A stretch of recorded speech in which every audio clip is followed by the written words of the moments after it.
മലയിലേക്ക് മാറി നില്ല്, ഇന്ന മലയിൽ നിന്ന് ഇന്ന മലയിലേക്ക് മാറും.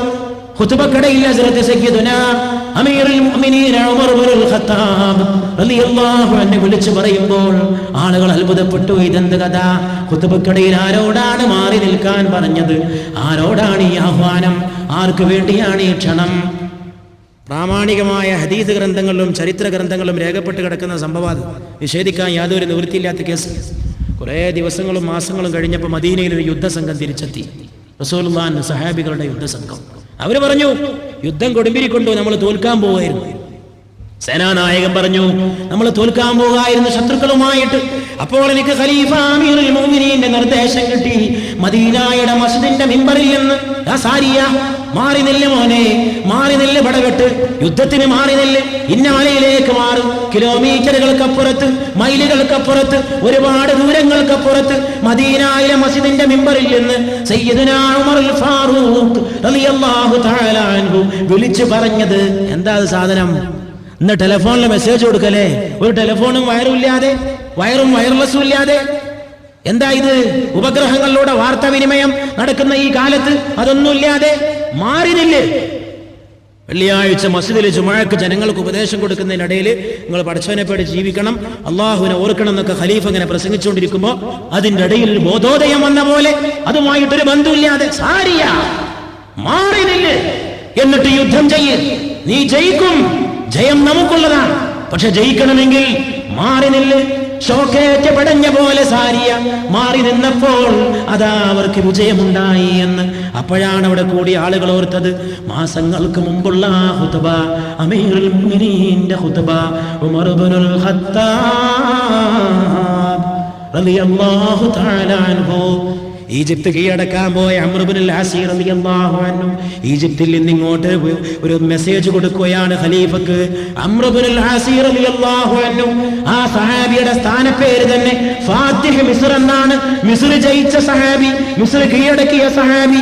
ആ സഹാബി ഒരു സന്ദേശം കൊടുക്കുന്നു, അമീറുൽ മുഅ്മിനീൻ, നൈൽ നദി കരകവിഞ്ഞൊഴുകുകയാണ്, നൈൽ നദി വലിയ വെള്ളപ്പൊക്കം ഉണ്ടാക്കുകയാണ്, നൈൽ നദി ആളെ കൊല്ലുകയാണ്, നൈൽ നദി വലിയ വിപത്ത് ക്ഷണിച്ചു വരുത്തുകയാണ്, നൈൽ നദി മനുഷ്യരെ വെള്ളപ്പൊക്കത്തിൽ മുക്കിക്കളയുകയാണ്. സാധാരണ അങ്ങനെ വെള്ളപ്പൊക്കം ഉണ്ടാകുമ്പോൾ ഇവിടെ ഈജിപ്തുകാർക്ക് ഒരു ആചാരമുണ്ട്. അതെന്താണ്?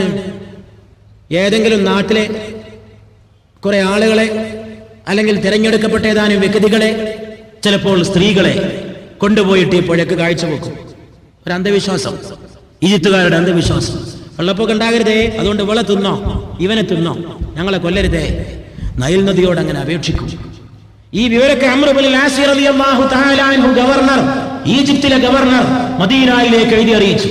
അതാ ഖലീഫ അമീറുൽ മുഅ്മിനീൻ റളിയല്ലാഹു തആല അൻഹു നൈൽ നദി കരകവിഞ്ഞൊഴുകി വെള്ളപ്പൊക്കം ഉണ്ടാകുന്ന വിഷമങ്ങളും വ്യവസ്ഥകളും അറിയുന്ന സമയത്തതാ തന്റെ കത്തെഴുത്തുകാരനായ പ്രൈവറ്റ് സെക്രട്ടറിയെ വിളിച്ചു വരുത്തുകയാണ്. കഅബ റളിയല്ലാഹു തആല അൻഹു. കഅബിനെ കത്തെഴുത്തുകാരനാക്കാനുണ്ടൊരു കാരണം. കഅബിനെ എന്തുകൊണ്ട് കത്തെഴുത്തുകാരനാക്കി? കഅബ ഒരു ദിവസം റസൂലുള്ള ഒരു കത്ത് പറഞ്ഞു കൊടുത്തു, കഅബേ എഴുത്, ഇന്ന ആൾക്ക് കത്ത്. കത്തൊക്കെ എഴുതിയിട്ട് കഅബ റളിയല്ലാഹു അൻഹു പുണ്യ റസൂലിന്റെ കയ്യിൽ കൊടുത്തപ്പോ റസൂലുള്ളാഹി സ്വല്ലല്ലാഹു അലൈഹി വസല്ലം നോക്കിയിട്ട് പറഞ്ഞു, നല്ല കത്ത്, നല്ല ഒന്നാന്തരം കത്തെഴുത്ത്. കഅബേ, നിങ്ങളുടെ കത്തെഴുത്ത് ഗംഭീരമായിരിക്കണം. റസൂലുള്ളാഹി സ്വല്ലല്ലാഹു അലൈഹി വസല്ലമ കഅബിനെ പുകഴ്ത്തുന്നത് കണ്ട അമീറുൽ മുഅ്മിനീൻ പിന്നീട് ഖലീഫയായി മാറിയപ്പോൾ അല്ലാഹുവിന്റെ റസൂൽ പ്രശംസിച്ചു പറഞ്ഞ അതേ കഅബിനെ പിടിച്ച് തന്റെ കത്തെഴുത്തുകാരനായ പ്രൈവറ്റ് സെക്രട്ടറിയാക്കി. നൈൽ നദി കരകവിയുന്ന വിവരമറിഞ്ഞപ്പോൾ ഉമർ ഇബ്നുൽ ഖത്താബ് റളിയല്ലാഹു തആല അൻഹു വിളിച്ചു, കഅബേ വരൂ. കഅബ റളിയല്ലാഹു അൻഹു അത്ഭുതപ്പെട്ടു. എന്തിനാണ് നൈൽ നദി കരകവിഞ്ഞൊഴുകുമ്പോൾ സഹാബികൾ കണ്ടു നിന്നവർ അത്ഭുതപ്പെട്ടു. അതിനെന്തിനാണ് കത്തെഴുത്തുകാരൻ പ്രൈവറ്റ് സെക്രട്ടറി? ഉടനെ തന്നെ റസൂലുള്ളാഹി സ്വല്ലല്ലാഹു അലൈഹി വസല്ലം കഅബിനോട് പറഞ്ഞു, പേനയെടുക്ക്, എഴുതു കഅബേ. എന്താ എഴുതേണ്ടത്? അല്ലാഹുവിന്റെ റസൂലിന്റെ ഖലീഫയായ ഉമർ ഇബ്നുൽ ഖത്താബിൽ നിന്ന് നൈൽ നദിക്ക് എഴുതുന്ന കത്ത്. നോക്കണം, നൈൽ നദിക്ക് എഴുതുന്ന കത്ത്. ലോകം ഞെട്ടിപ്പോകട്ടെ, ലോകം ധരിച്ചു പോകട്ടെ, ലോകം ധരിച്ചു പോകട്ടെ.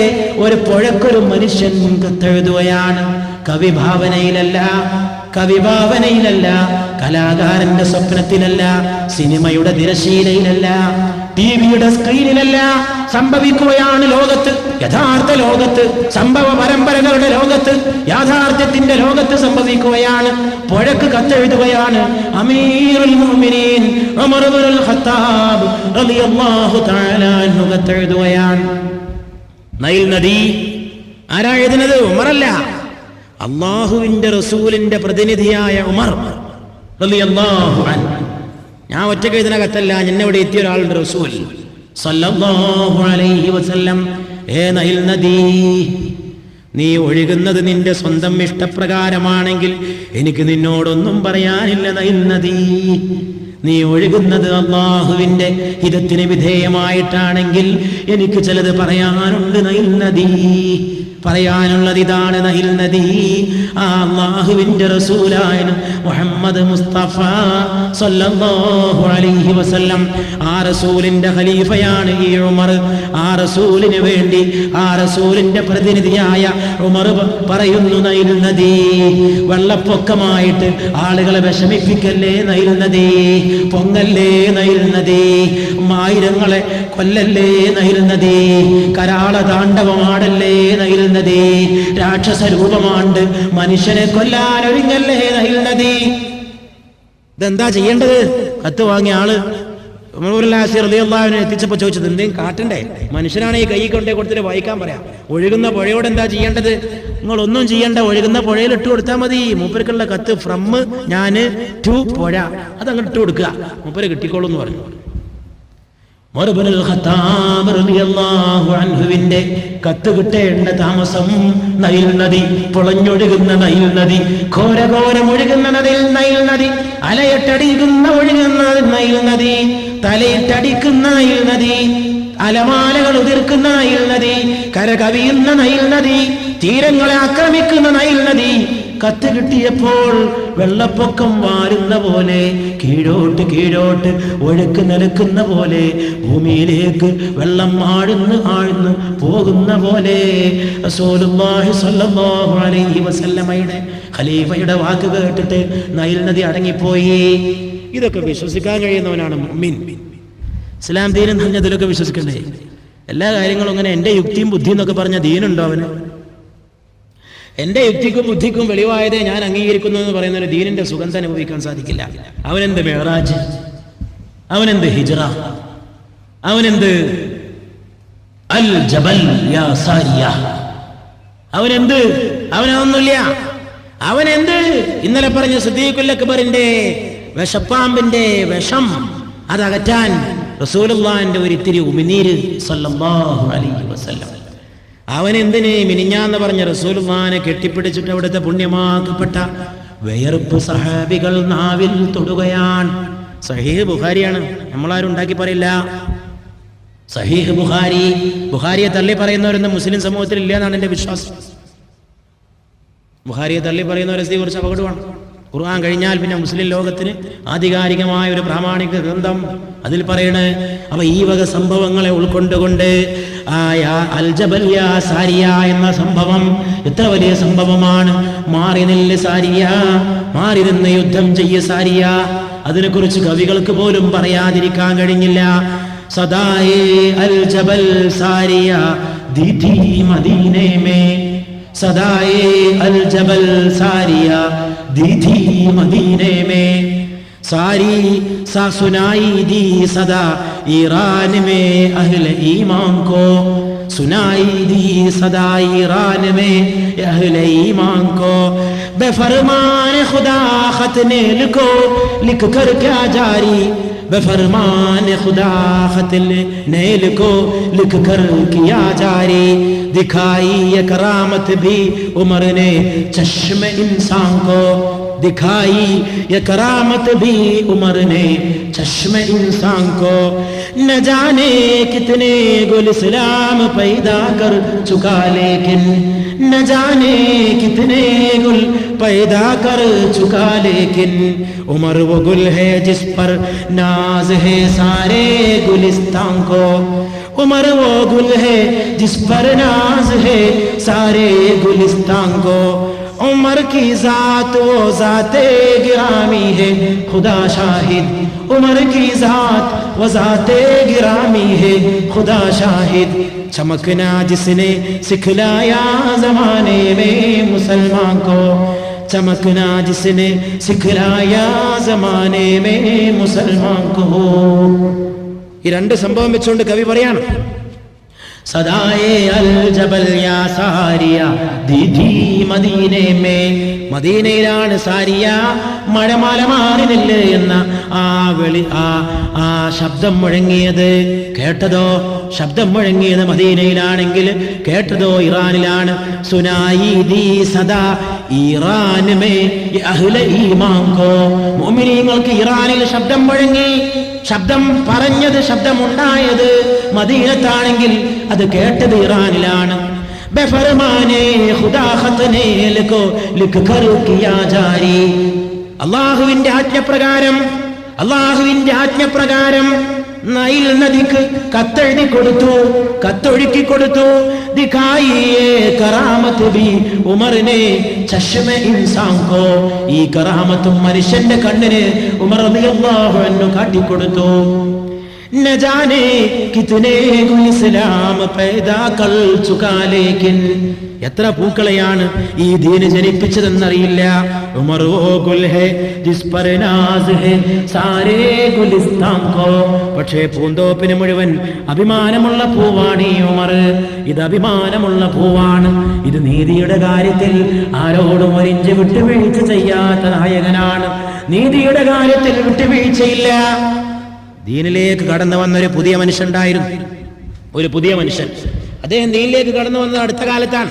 ഗവർണറായി അദ്ദേഹം അതിനു മുമ്പ് തന്റെ നാട്ടിലെ രാജാവായിരുന്നു. ദീനിലേക്ക് വന്നു, അദ്ദേഹം ഗവർണറായി. ഗവർണറായപ്പോൾ അദ്ദേഹത്തിന് തോന്നിയൊന്ന് മക്കയിൽ വന്നിട്ട് ഹജ്ജ് ചെയ്യണം. അങ്ങനെ അദ്ദേഹം ഹജ്ജ് ചെയ്യാൻ വേണ്ടിയിട്ട് മക്കത്തെത്തിയിട്ട് കഅബ ശരീഫ് ചുറ്റും അദ്ദേഹം തവാഫ് ചെയ്തുകൊണ്ടിരിക്കുകയാണ്. ഉമർ ഇബ്നുൽ ഖത്താബ് റളിയല്ലാഹു അൻഹു ഖലീഫയാണ്. ലബ്ബൈക അല്ലാഹുമ്മ ലബ്ബൈക ലബ്ബൈക ലാ ശരീക ലക ലബ്ബൈക എന്നും മുഴങ്ങുകയാണ്. തവാഫ് ഇങ്ങനെ അരങ്ങേറിക്കൊണ്ടിരിക്കുകയാണ്. പെട്ടെന്ന് ഈ ഗവർണർ കഅബക്ക് ചുറ്റും ഇങ്ങനെ തവാഫ് ചെയ്യുമ്പോൾ ഒരു നീഗ്രോയായ കറുത്ത നിറമുള്ള ഒരു സാധാരണക്കാരനായ സഹോദരന്റെ കൈ വന്നിട്ട് ഗവർണറുടെ ശരീരത്തിൽ തട്ടി. തവാഫ് ചെയ്യുമ്പോൾ തട്ടുമല്ലോ. ഇവിടെ നാട്ടിൽ നിന്ന് മുണ്ടാത്തോനും കണ്ടുമുട്ടുന്ന സ്ഥലമാണല്ലോ ഹജ്ജിന് പോയ കഅബയിലെ തവാഫ്. ഇവിടെ തമ്മിൽ കണ്ടുമുട്ടാത്തവനും കഅബക്ക് ചുറ്റും ഒരാൾ അപ്പുറത്തും തുടങ്ങി, മറ്റാൾ ഇപ്പുറത്തും തുടങ്ങി. ഇവിടെ കണ്ടുമുട്ടാത്തവരായിരുന്നു, അലോഹിയായിരുന്നു. പക്ഷെ അവിടെ വെച്ചിട്ട് ഒരാൾ അപ്പുറത്തും കേട്ടൊരുമ്പോൾ ഒരാൾ ഇപ്പുറത്തും ചെന്നു കണ്ടുമുട്ടി. ലബ്ബൈക അല്ലാഹുമ്മ ലബ്ബൈക ലബ്ബൈക ലാ ശരീക ലക ലബ്ബൈക ലബ്ബൈക ലബ്ബൈക ലകൽ ഹംദു വന്നിഅമതു ലക വൽ മുൽകു ലാ ശരീക ലക. ഈ സംഭവം ഈ ഗവർണറുടെ കയ്യിലാ കൈമുട്ടുന്നത്. ഗവർണർ ഇപ്പൊ ഗവർണറാണെങ്കിലും ദീനിലേക്ക് വരുന്ന മുമ്പ് നാട്ടിലെ രാജാവാണ്. കൊടുത്തൊരൊറ്റടി. ഈ സാധാരണക്കാരനായ സഹോദരൻ ഒരൊറ്റടിയാണ്. അടിത്തിരി ഊക്കുള്ള അടിയായി. ആ സഹോദരൻ വീണുപോയി അടിയുടെ ഊക്കൊണ്ട്. അദ്ദേഹം തിരിച്ചടിച്ചില്ല. എന്തിനാ തിരിച്ചടിക്കേണ്ട ആവശ്യം? രാജ്യം ഭരിക്കുന്ന ആളില്ലേ? ഉമർ ഇബ്നുൽ ഖത്താബ് റളിയല്ലാഹു അൻഹു, പാവങ്ങളുടെ ഇഷ്ടതോഴനെ, സാധാരണക്കാരന്റെ രക്ഷകനെ, നീതിയുടെ സംരക്ഷകനെ ഉമർ ഇബ്നുൽ ഖത്താബ് റളിയല്ലാഹു തആല അൻഹു. ഉമർ റളിയല്ലാഹു അൻഹുവിന് ഇത്തിരി പരിക്കൻ സ്വഭാവം ഉണ്ടായിരുന്നു എന്ന് നമ്മൾ മിനിഞ്ഞാന്ന് പറഞ്ഞല്ലോ. ഖലീഫയാക്കാൻ പോവാന്ന് പറഞ്ഞപ്പോൾ ആളുകൾ സിദ്ദീഖുൽ അക്ബറിനോട് പറഞ്ഞു, ആള് നല്ല ആളാണ്, ഉമറിനേക്കാൾ ഖലീഫക്ക് യോഗ്യനായിട്ട് ആരുമില്ല, പക്ഷേ ഇത്തിരി പരിക്കൻ സ്വഭാവമുണ്ട് ഉമറിന് എന്ന് സഹാബികൾ സിദ്ദീഖിനെ അബൂ ഉബൈദത്തുൽ ജറാഹ് റളിയല്ലാഹു അൻഹു അടക്കമുള്ളവർ ഉപദേശിച്ചപ്പോൾ ഫാറൂഖിന്റെ ഗൗരവവും ഫാറൂഖിന്റെ പരിക്കൻ സ്വഭാവവും ദീനുൽ ഇസ്ലാമിന്റെ ഗൗരവമാണെന്ന് ഒന്നാമത്തെ ഖലീഫയായ റസൂലുള്ളാഹിന്റെ വലങ്കയ്യായ അബൂബക്കർ സിദ്ദീഖ് റളിയല്ലാഹു അൻഹു മറുപടി പറഞ്ഞത് നമ്മൾ മിനിഞ്ഞാന്ന് ചർച്ച ചെയ്ത് കഴിഞ്ഞു. ഉമർ ഇബ്നുൽ ഖത്താബ് റളിയല്ലാഹു തആല അൻഹു പറയാറുണ്ടായിരുന്നത്രേ, എന്റെ പരുക്കൻ സ്വഭാവം ഉണ്ടായത് എങ്ങനെയെന്നറിയോ? ചെറുപ്പത്തിൽ എന്റെ വാപ്പന്നെ വല്ലാതെ അടിക്കുമായിരുന്നു. ഒരു ദിവസം സഹാബികൾക്കിടയിൽ ഇരിക്കുമ്പോ ഉമർ റളിയല്ലാഹു അൻഹു പറഞ്ഞു, ഖലീഫായ ശേഷവും കുറെ കാലം കഴിഞ്ഞപ്പോൾ വെറുതെ പിന്നെയും പറഞ്ഞു, എന്റെ വാപ്പന്നെ ചെറുപ്പത്തിൽ നന്നായിട്ട് അടിക്കുമായിരുന്നു പറഞ്ഞു. ഒരു കാര്യമില്ലാതെ സഹാബികൾ ഇങ്ങനെ ആയിരുന്നു ആലോചിച്ച്, എന്താ അത് പറയേണ്ട കാര്യം, ബാപ്പ അടിക്കണ കാര്യം. സഹാബാക്കളെ ചോദിച്ചു, ഇപ്പം എന്തിനാ ഞങ്ങളത് പറഞ്ഞത്, ബാപ്പ അടിക്കണ കാര്യം? ഉമർ റളിയല്ലാഹു അൻഹു പറഞ്ഞു, ബാപ്പ അടിക്കണ കാര്യം ഇപ്പൊ പറഞ്ഞത് ഞാൻ ഖലീഫയായിട്ടും എന്നിൽ ഗൗരവമുണ്ടെങ്കിൽ നിങ്ങൾ മാപ്പാക്കാൻ വേണ്ടി പറഞ്ഞതാണ്, ശൈത്താൻ എന്നെ വഴിപഴപ്പിക്കാതിരിക്കാൻ പറഞ്ഞതാണെന്ന് സയ്യിദുനാ ഉമറുൽ ഫാറൂഖ് റളിയല്ലാഹു തആല അൻഹു മറുപടി പറഞ്ഞു. ആ ഉമർ ഇബ്നുൽ ഖത്താബ് എന്താണ് ആ സ്വഭാവമല്ലേ, അതൊരു വല്ലാത്ത സ്വഭാവം തന്നെ, രസകരമായ സ്വഭാവം. ഹജറുൽ അസ്വദിനെ മുത്തം വെക്കുമ്പോ ഉമർ റളിയല്ലാഹു അൻഹു പറയാണ്, ഹജറുൽ അസ്വദേ, എനിക്ക് നല്ലപോലെ അറിയാം നീ ഒരു കല്ലാണെന്ന്, എനിക്ക് നല്ലപോലെ അറിയാം കല്ലേ നീ വെറും കല്ലാണെന്ന്. എൻ്റെ ഹബീബായ നബി അള്ളാഹുവിൻ്റെ റസൂല് നിന്നെ മുത്തം വെക്കുന്നതും ചുംബിക്കുന്നതും ഞാൻ കണ്ടിട്ടില്ലായിരുന്നുവെങ്കിൽ കല്ലായ നിന്നെ മുത്തം വെക്കാൻ ഖത്താബിന്റെ മോനായ ഉമറിന് കിട്ടൂലായിരുന്നു. ഹജറുൽ അസ്വദേ, ഞാൻ അവിടുത്തെ മാതൃക അനുകരിക്കാൻ വേണ്ടി മാത്രമാണ് നിന്നെ മുത്തം വെക്കുന്നത്. ഹജറുൽ അസ്വദേ, പൊങ്ങണ്ട കേട്ടോ, കല്ല് കല്ല് തന്നെയാണ്, അവിടെ തന്നെ നിന്നാ മതി. റളിയല്ലാഹു തആല അൻഹു. ഈ സമുദായത്തിന്റെ ഈമാന് കാക്കാൻ വേണ്ടി പാടുപെട്ട ഉമർ ഇബ്നുൽ ഖത്താബ് റളിയല്ലാഹു അൻഹു, അല്ലാഹുവിന്റെ റസൂല് ഒരു കരാറ് ഒപ്പിട്ട ഒരു മരമുണ്ടായിരുന്നു. ആ മരത്തിന്റെ ചുവട്ടിൽ റസൂലുള്ളാഹിന്റെ വഫാത്തിന് ശേഷം ആളുകൾ ഇങ്ങനെ പോയിരിക്കുന്നു. ഉമർ റളിയല്ലാഹു അൻഹുവിന്റെ കണ്ണുപെട്ടു. അവിടെ ഒരു പ്രത്യേകത, അവിടെ ഇരുന്നിട്ടൊരു പ്രത്യേക ചർച്ച, റസൂലുള്ള ഇരുന്ന മരച്ചുവട്ടിനൊരു പ്രത്യേക പവിത്രത, അവിടെ ഒരു പ്രത്യേക ബഹുമാനം. ഉമർ റളിയല്ലാഹു അൻഹു ഒരു ദിവസം പറഞ്ഞു, കോടാലുണ്ടോ കയ്യില്, കോടാലി കയ്യിലുണ്ടോ? ആരോ പറഞ്ഞു കോടാലി കൊണ്ടുവന്നു തരാ. ഉമർ റളിയല്ലാഹു തആല അൻഹു ചെന്നു, മരത്തിനൊരു ആഞ്ഞു വെട്ട്. ആളുകൾ ചോദിച്ചു, എന്തേ? ഈ സമുദായം ശിർക്കിന്റെ ഒരു നേരിയ വഴിയിലേക്ക് പോലും വഴുതി പോകാതിരിക്കാനാണ്.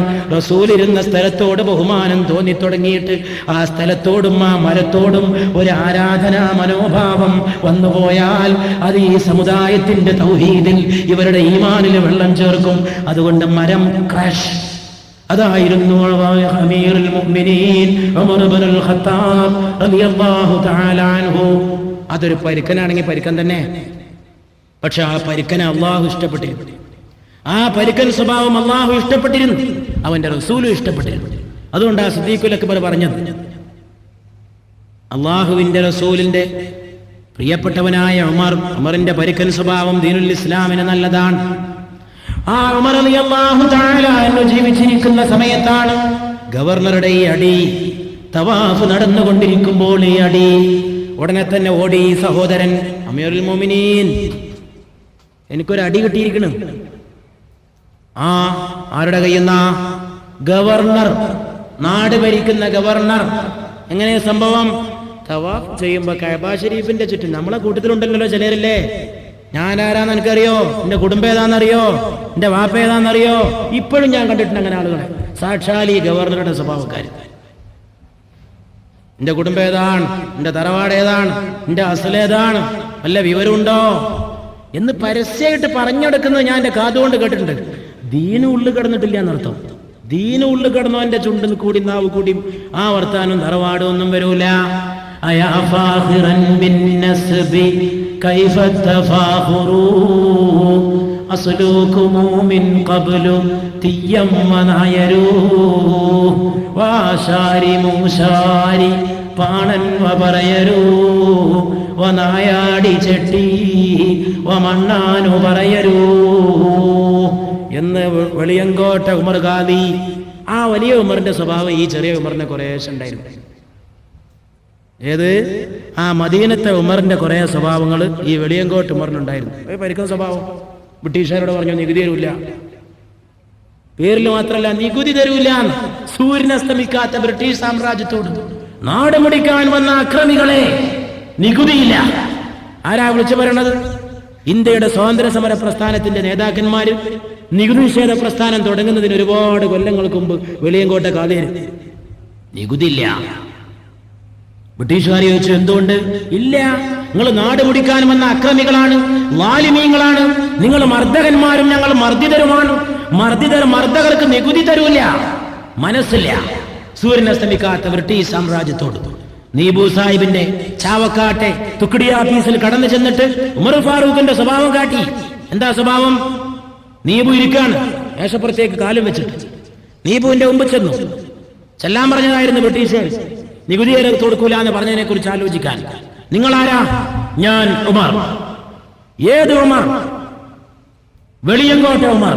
ഓ, ലോക പ്രശസ്തമായ ബ്രിട്ടീഷ് രാജാവിന്റെ ഭരണകൂടത്തിന് നികുതി കൊടുക്കില്ലെന്ന് പറയുന്ന ആ വെളിയങ്കോട്ട ഉമറാണോ? അതെ. നികുതി കൊടുക്കൂല എന്നാണോ ഇനിയും തീരുമാനം? കൊടുക്കൂല എന്ന് തന്നെ തീരുമാനം. കൊടുക്കാമെന്ന് ഞങ്ങള് നിങ്ങളോട് ആവശ്യപ്പെടുന്നു, കൊടുക്കാൻ തയ്യാറുണ്ടോ? ഇനിയും കൊടുക്കൂല എന്ന് പറയാനാണ് ഞാൻ അവിടെ വന്നത്. അത് പറഞ്ഞപ്പോൾ ഇദ്ദേഹം വിളിച്ചു ചോദിച്ചതാണ് മാതാ തഖൂൽ. അദ്ദേഹത്തോട് വിളിച്ചു ചോദിച്ചതാണ് മാതാ തഖൂൽ യാ മതാർ. ശുദ്ധമായ അറബിയിലാണ് നീബു സാഹിബിനോട് ചോദിച്ചത്, ഉമർ ഖത്താബിന്റെ ഭാഷയിൽ തന്നെ. റളിയല്ലാഹു അൻഹു എന്ത് പറയണം? അവസാനം നീബു സാഹിബിന്റെ മുഖത്തേക്ക് ഒരു തുപ്പാണ്, ഫു എന്ന് പറഞ്ഞു. ബ്രിട്ടീഷുകാരനങ്ങ് വേർത്തുപോയി. ജീവിതത്തിൽ തന്റെ മുഖത്തേക്ക് നോക്കാൻ ഒരു ഇന്ത്യക്കാരൻ ധൈര്യപ്പെട്ടിട്ടില്ല. എന്നിട്ടാണ് വെള്ളക്കാരൻ സാഹിബിന്റെ തുക്കടി സാഹിബിന്റെ മുഖത്തേക്ക് തുപ്പുന്നത്. അദ്ദേഹം ആരെങ്കിലും കണ്ടോ നോക്കി, വല്ല പ്യൂണോ അറ്റൻഡറോ? വെള്ളക്കാരുടെ ആ മഹിമ പോവോ? അദ്ദേഹത്തെ ജയിലടച്ചു. നേരം വെളുത്തപ്പോ ജയിലിൽ പുള്ളില്ല. പുള്ളി മന്നലംകുന്ന് ചാവക്കാട് മന്നലംകുളത്തുള്ള പള്ളിയിൽ സുബഹി നിസ്കരിക്കാൻ. വീട് വളയുന്നു, കുട്ടികളെ ബുദ്ധിമുട്ടിക്കണേ. ഉമർ ഖാദി അറിയിച്ചു, വീട് വളയണ്ട, മക്കളെ ബുദ്ധിമുട്ടിക്കണ്ട, ഞാനങ്ങ് വന്നുകൊള്ളാം, എന്നെ അറസ്റ്റ് ചെയ്യാൻ പാടുപെടണ്ട. ഉമർ ഖാദിയെ അറസ്റ്റ് ചെയ്യാൻ വേണ്ടിയിട്ട് വന്നപ്പോ ഉമർ ഖാദി പറഞ്ഞു, എന്നെ അറസ്റ്റ് ചെയ്തോ, ഞാൻ അങ്ങോട്ട് വന്ന് അറസ്റ്റ് തരാം. ജയിലെന്ന് നാട്ടിലൊന്നുമില്ല, കോഴിക്കോട്ടെ ജയിലുള്ളൂ. വെള്ളപ്പട്ടാളക്കാര് പറഞ്ഞു, നടക്ക്, കോഴിക്കോട്ടേക്ക് നടക്ക്. ഉമർ ഖാദി പറഞ്ഞു, നടക്കാനോ? മഞ്ചല് കൊണ്ടുവാ, മഞ്ചല് കൊണ്ടുവാ. നിങ്ങൾ എന്നെ വന്ന് അറസ്റ്റ് ചെയ്തതല്ല, ഞാൻ അങ്ങോട്ട് വന്ന് അറസ്റ്റ് വരിച്ചതാണ്, അതുകൊണ്ട് മഞ്ചല് കൊണ്ടുവാ. വെള്ളക്കാരെ മഞ്ചല് ഏറ്റി ഉമർ ഖാദി സുഖമായിട്ട് നിദ്ര കൊണ്ട് കടന്നു. കോഴിക്കോട്ടേക്ക് വെളിയങ്കോട്ടുന്നൊരു സുഖയാത്ര. വീരവിപ്ലവകാരിയെ, മലബാറിന്റെ രോമാഞ്ചമേ. ആ രോമാഞ്ചത്തിന്റെയും കാരണം എന്താ? ഞാൻ എന്റെ പ്രസംഗം തുടങ്ങിയെടുത്തേക്ക് മടങ്ങണം. അത് പറയണമെങ്കിൽ 20 മിനിറ്റ് എന്നോട് പറയണം. 20 മിനിറ്റ് എന്നോട്. എവിടുന്ന് കിട്ടി ശക്തി? സൂര്യനസ്തമിക്കാത്ത ബ്രിട്ടീഷ് സാമ്രാജ്യത്തെ ചോദ്യം ചെയ്യാൻ വെളിയങ്കോട്ട ഉമർ ഖാദിക്ക് എവിടെ നിന്ന് കിട്ടി ശക്തി? ശക്തി എവിടെ നിന്നറിയുമോ? നേരെ ചൊവ്വേ കടന്നു ചെല്ലുകയാണ് മദീനയിലേക്ക്. റൗദാ ഷരീഫിന്റെ മുമ്പിൽ ഖാദിർ നിൽക്കുകയാണ്.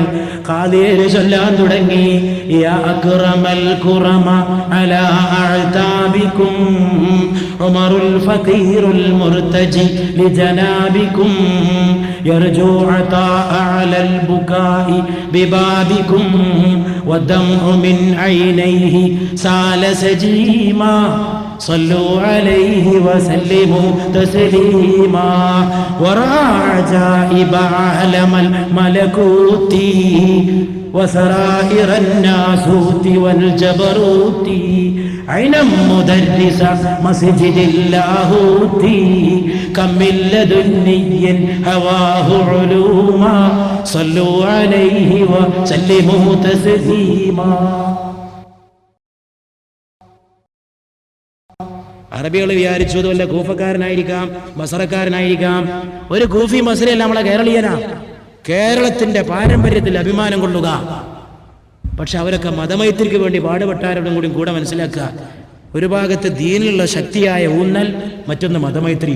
ദീനുണ്ടാകുമ്പോൾ വർഗീയത വേണ്ടെന്ന് അവരൊക്കെ പഠിപ്പിച്ചത്. ആ വെളിയങ്കോട്ട ഉമർ ഖാദിയെ കോഴിക്കോട്ടെ കൊണ്ടുപോയപ്പോ ഹിന്ദുക്കളാണ് ആദ്യം പ്രതിഷേധിച്ചത്. ഖാദിയെ കൊണ്ടുപോകാൻ സമ്മതിക്കൂല, ഖാദിയെ കൊണ്ടുപോകാൻ സമ്മതിക്കൂല വെളിയങ്കോട്ട ഹിന്ദുക്കൾ. അതാ കേരളം. ചിലർക്കുണ്ട് ദീന് വരുമ്പോ കൂടെ വർഗീയത വരിക.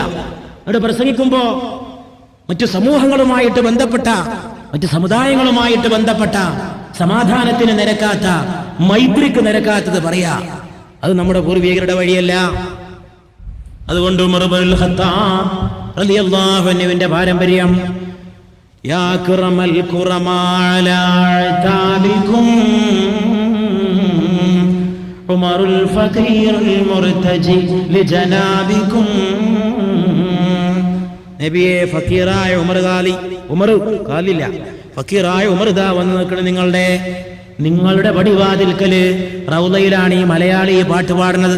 മുൻകൂട്ടി എഴുതിക്കൊണ്ടേറ്റ് അവിടുന്ന് എഴുതി വായിച്ചതൊന്നുമല്ല, അവിടുന്നാണ് ചൊല്ലിയതാണ്. അറബി ഭാഷയിലുള്ള പാണ്ഡിത്യത്രേ, കവിത എഴുതാനുള്ള കഴിവത്രേ. ഉമർ ഖാദി ഉണ്ടാക്കിയ ആ രത്നമാല വല്ലാത്തൊരു സാധനമാണത്. ഇപ്പോഴും ചാവക്കാട്ട് ആ വഴിക്ക് പോകുമ്പോൾ വെളിയങ്കോട്ട് കൂടി പോകുമ്പോൾ ഒരു സ്പന്ദനം അല്ലേ? എന്താ അവിടെ പുലി ഉറങ്ങുകയാണ്. പുലി ഉറങ്ങുന്ന സ്ഥലത്ത് കൂടി പോകുമ്പോൾ മണ്ണിന് എന്തോ ഒരു രോമാഞ്ചം ഉണ്ടാവും. പുലി ഉറങ്ങുകയാണ്. കബറിന്റെ അകത്ത് പുലി ചാടിപ്പോകുമെന്ന് തോന്നിപ്പോകും. ബ്രിട്ടീഷുകാരെ വെല്ലുവിളിക്കാൻ ധൈര്യം കാട്ടിയ വീരവ്യാഘ്രം അതിപ്പോഴും അവിടെ നിന്ന് ഗർജിക്കുന്നു എന്ന് തോന്നിപ്പോകും. അല്ലാഹുവിന്റെ റസൂലിന്റെ അപ്പൊ എവിടുന്നാ കിട്ടിയത്? അതാ ഞാൻ പറഞ്ഞത്. ആ ഉഷ്ണം എവിടുന്ന് കിട്ടി? അത് റൗദ ഷരീഫിൽ നിന്ന് കിട്ടി. നബിയേ, ഞാനിതാ അങ്ങയുടെ കാൽക്കൽ ഞാനിതാ വന്നിരിക്കണേ. സയ്യിദുനാ ഉമർ ഇബ്നുൽ ഖത്താബ് റളിയല്ലാഹു അൻഹുവിന്റെ ആ ചൂട്, ആ ശുഷ്കാന്തി ഗവർണർ പറഞ്ഞു. ഈ സാധാരണക്കാരൻ പോയിട്ട് പറഞ്ഞു, എന്റെ അടി എന്നെ അടിച്ചിരിക്കണം. എന്താ കേസ്? തവാഫ് ചെയ്യുമ്പോ മേലം തട്ടിപ്പോയി. ഗവർണറെ വിളിപ്പിച്ചു. ഉമർ ഇബ്നുൽ ഖത്താബ് റളിയല്ലാഹു അൻഹു ഗവർണർ അടുത്ത് നിന്നിട്ട് പറഞ്ഞു, ഖലീഫ വിളിക്കുന്നുണ്ട്, അമീറുൽ മോമിനെ വിളിക്കുന്നു. എന്തിന്? എന്തൊരു കേസ് പറയാൻ എന്നെ വിളിക്കുക? എന്താ ഈ കേൾക്കുന്നത്? രാജ്യം ഭരിക്കുന്ന ഗവർണർ, ഇസ്ലാമിൽ വരണമ്പോ ഞാൻ രാജാവായിരുന്നു, എന്നെ വിളിക്കുക കേസിൽ പറയാനോ വിധി പറയാനോ എന്നെ അവലാദികളുടെ മുമ്പിൽ എന്നെ ഹാജരാക്കാനോ? പോയി നോക്കാം. പോയി നോക്കി. ഉമർ ഇബ്നുൽ ഖത്താബ് റളിയല്ലാഹു അൻഹു ചോദിച്ചു, അല്ല ഈ കേട്ടതൊക്കെ ശരിയാണോ? കഅബക്ക് ചുറ്റും തവാഫ് ചെയ്യുമ്പോൾ അറിയാതെ കയ്യമ്മലൊന്ന് കൈ തട്ടിയതിന് നിങ്ങൾ ഈ സാധുവായ മനുഷ്യനെ അടിച്ചു എന്ന് പറഞ്ഞത് ശരിയാണോ? രാജ്യം ഭരിക്കുന്ന ഭരണാധികാരി ചോദിച്ചു. ഗവർണർ പറഞ്ഞു, ശരിയാണെന്നോ? ഓരോട്ടല്ലേ അടിച്ചിട്ടുള്ളൂ. എൻ്റെ നാട്ടിലേറ്റായിരുന്നെങ്കിൽ അമീറുൽ മോമിനീൻ എൻ്റെ പണി കഴിക്കുമായിരുന്നു. എന്നെപ്പോലെ ഒരു വലിയ തറവാട്ടിൽ ജനിച്ച ഒരു വലിയ കുടുംബത്തിൽ പിറന്ന ഒരാളടുത്തൊക്കെ വന്നിട്ട് ഈ കറുത്ത നീഗ്രോ എന്നെ മേലേക്ക് വീഴാന്നൊക്കെ പറയുമ്പോൾ അവനൊന്ന് ആലോചിക്കണ്ടേ ആരായി നിൽക്കണമെന്ന്. നമ്മളെ ചില ആൾക്കാർ പറയാറുള്ള അതേമാതിരി തന്നെ അല്ലേ? നമ്മളെ തറവാടും കുടുംബമൊക്കെ ഒന്ന് ചിന്തിക്കണ്ടേ? നമ്മൾ എവിടുന്ന് ഉണ്ടായി എന്ന് ആലോചിക്കണ്ടേ? ഞാൻ ഇപ്പൊ ഉമർ ഖാദിയെ ഓർക്കാൻ എന്താ കാരണം? ഉമർ ഖാദി പറഞ്ഞു, എല്ലാരും ഇവിടുന്ന് പരിവർത്തിച്ചു വന്നതാണ്. എന്തിനാണ് ഈ അഭിമാനം പറിച്ചല്, മേനി പറിച്ചല്? ഉമർ ഖാദി ധാരാളം ബെയ്ത്തുകൾ ഉണ്ടാക്കുമായിരുന്നു, എഴുതി വെക്കുമായിരുന്നു. പക്ഷേ ഈ സമുദായത്തിലെ പലരും നശിപ്പിച്ച്. ഉമർ ഖാദി താനൂരിലെ ദർസ് നടത്തിയിരുന്ന കാലത്ത് പള്ളി ചുമരുമ്പിൽ കവിത തോന്നിയാൽ ഉടനെ എഴുതി വെക്കുമായിരുന്നു. അതൊക്കെ വെള്ളം വലിച്ചു കളഞ്ഞ് സമുദായത്തിലെ മുതലാളിമാർ. അവർക്ക് ആ മനുഷ്യന്റെ മഹത്വം മനസ്സിലാക്കാൻ കഴിഞ്ഞില്ല. ചിലത് കിട്ടിയത് മാത്രം ബാക്കിയായി. മുതലാളിമാർക്ക് അള്ളാഹു ഒത്തിരി ബുദ്ധി കൊടുത്തിരുന്നെങ്കിൽ അത് വെള്ളം വലിച്ചു കളയാനുള്ളതല്ല, അത് ഭാവി തലമുറക്ക് പകർന്നു കൊടുക്കാനുള്ള മുത്താണെന്ന് അവർ മനസ്സിലാക്കുമായിരുന്നു. ഉമർ ഖാദിക്ക് എപ്പോഴെങ്കിലും മനസ്സിൽ കവിത കണ്ട് തോന്നിയാൽ ഉടനെ പള്ളി ചുമരുമ പോയിട്ട് കുറിച്ചു വെക്കലാണ്. നല്ല രസകരമായ സാധനങ്ങൾ, നല്ല ഒന്നാന്തരം കവിതകൾ. അദ്ദേഹത്തിന്റെ കവിതക്കൊക്കെ എന്തോ ഒരു രസമാണ്, അതിൽ ആത്മീയത ഉണ്ട്. നബിയെ കുറിച്ച് എന്താ പറഞ്ഞത്? എന്താണ് നബിയെ കുറിച്ച് പറഞ്ഞത്?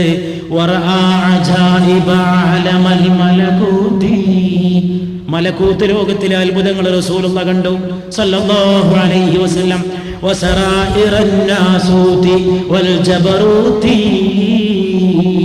ജബറൂത്ത് നാസൂത്തിന്റെ രഹസ്യങ്ങൾ കണ്ടു. പിന്നെ ഉപയോഗിക്കുന്ന ഒരു വാക്കുണ്ട് ഉമർ ഖാദി,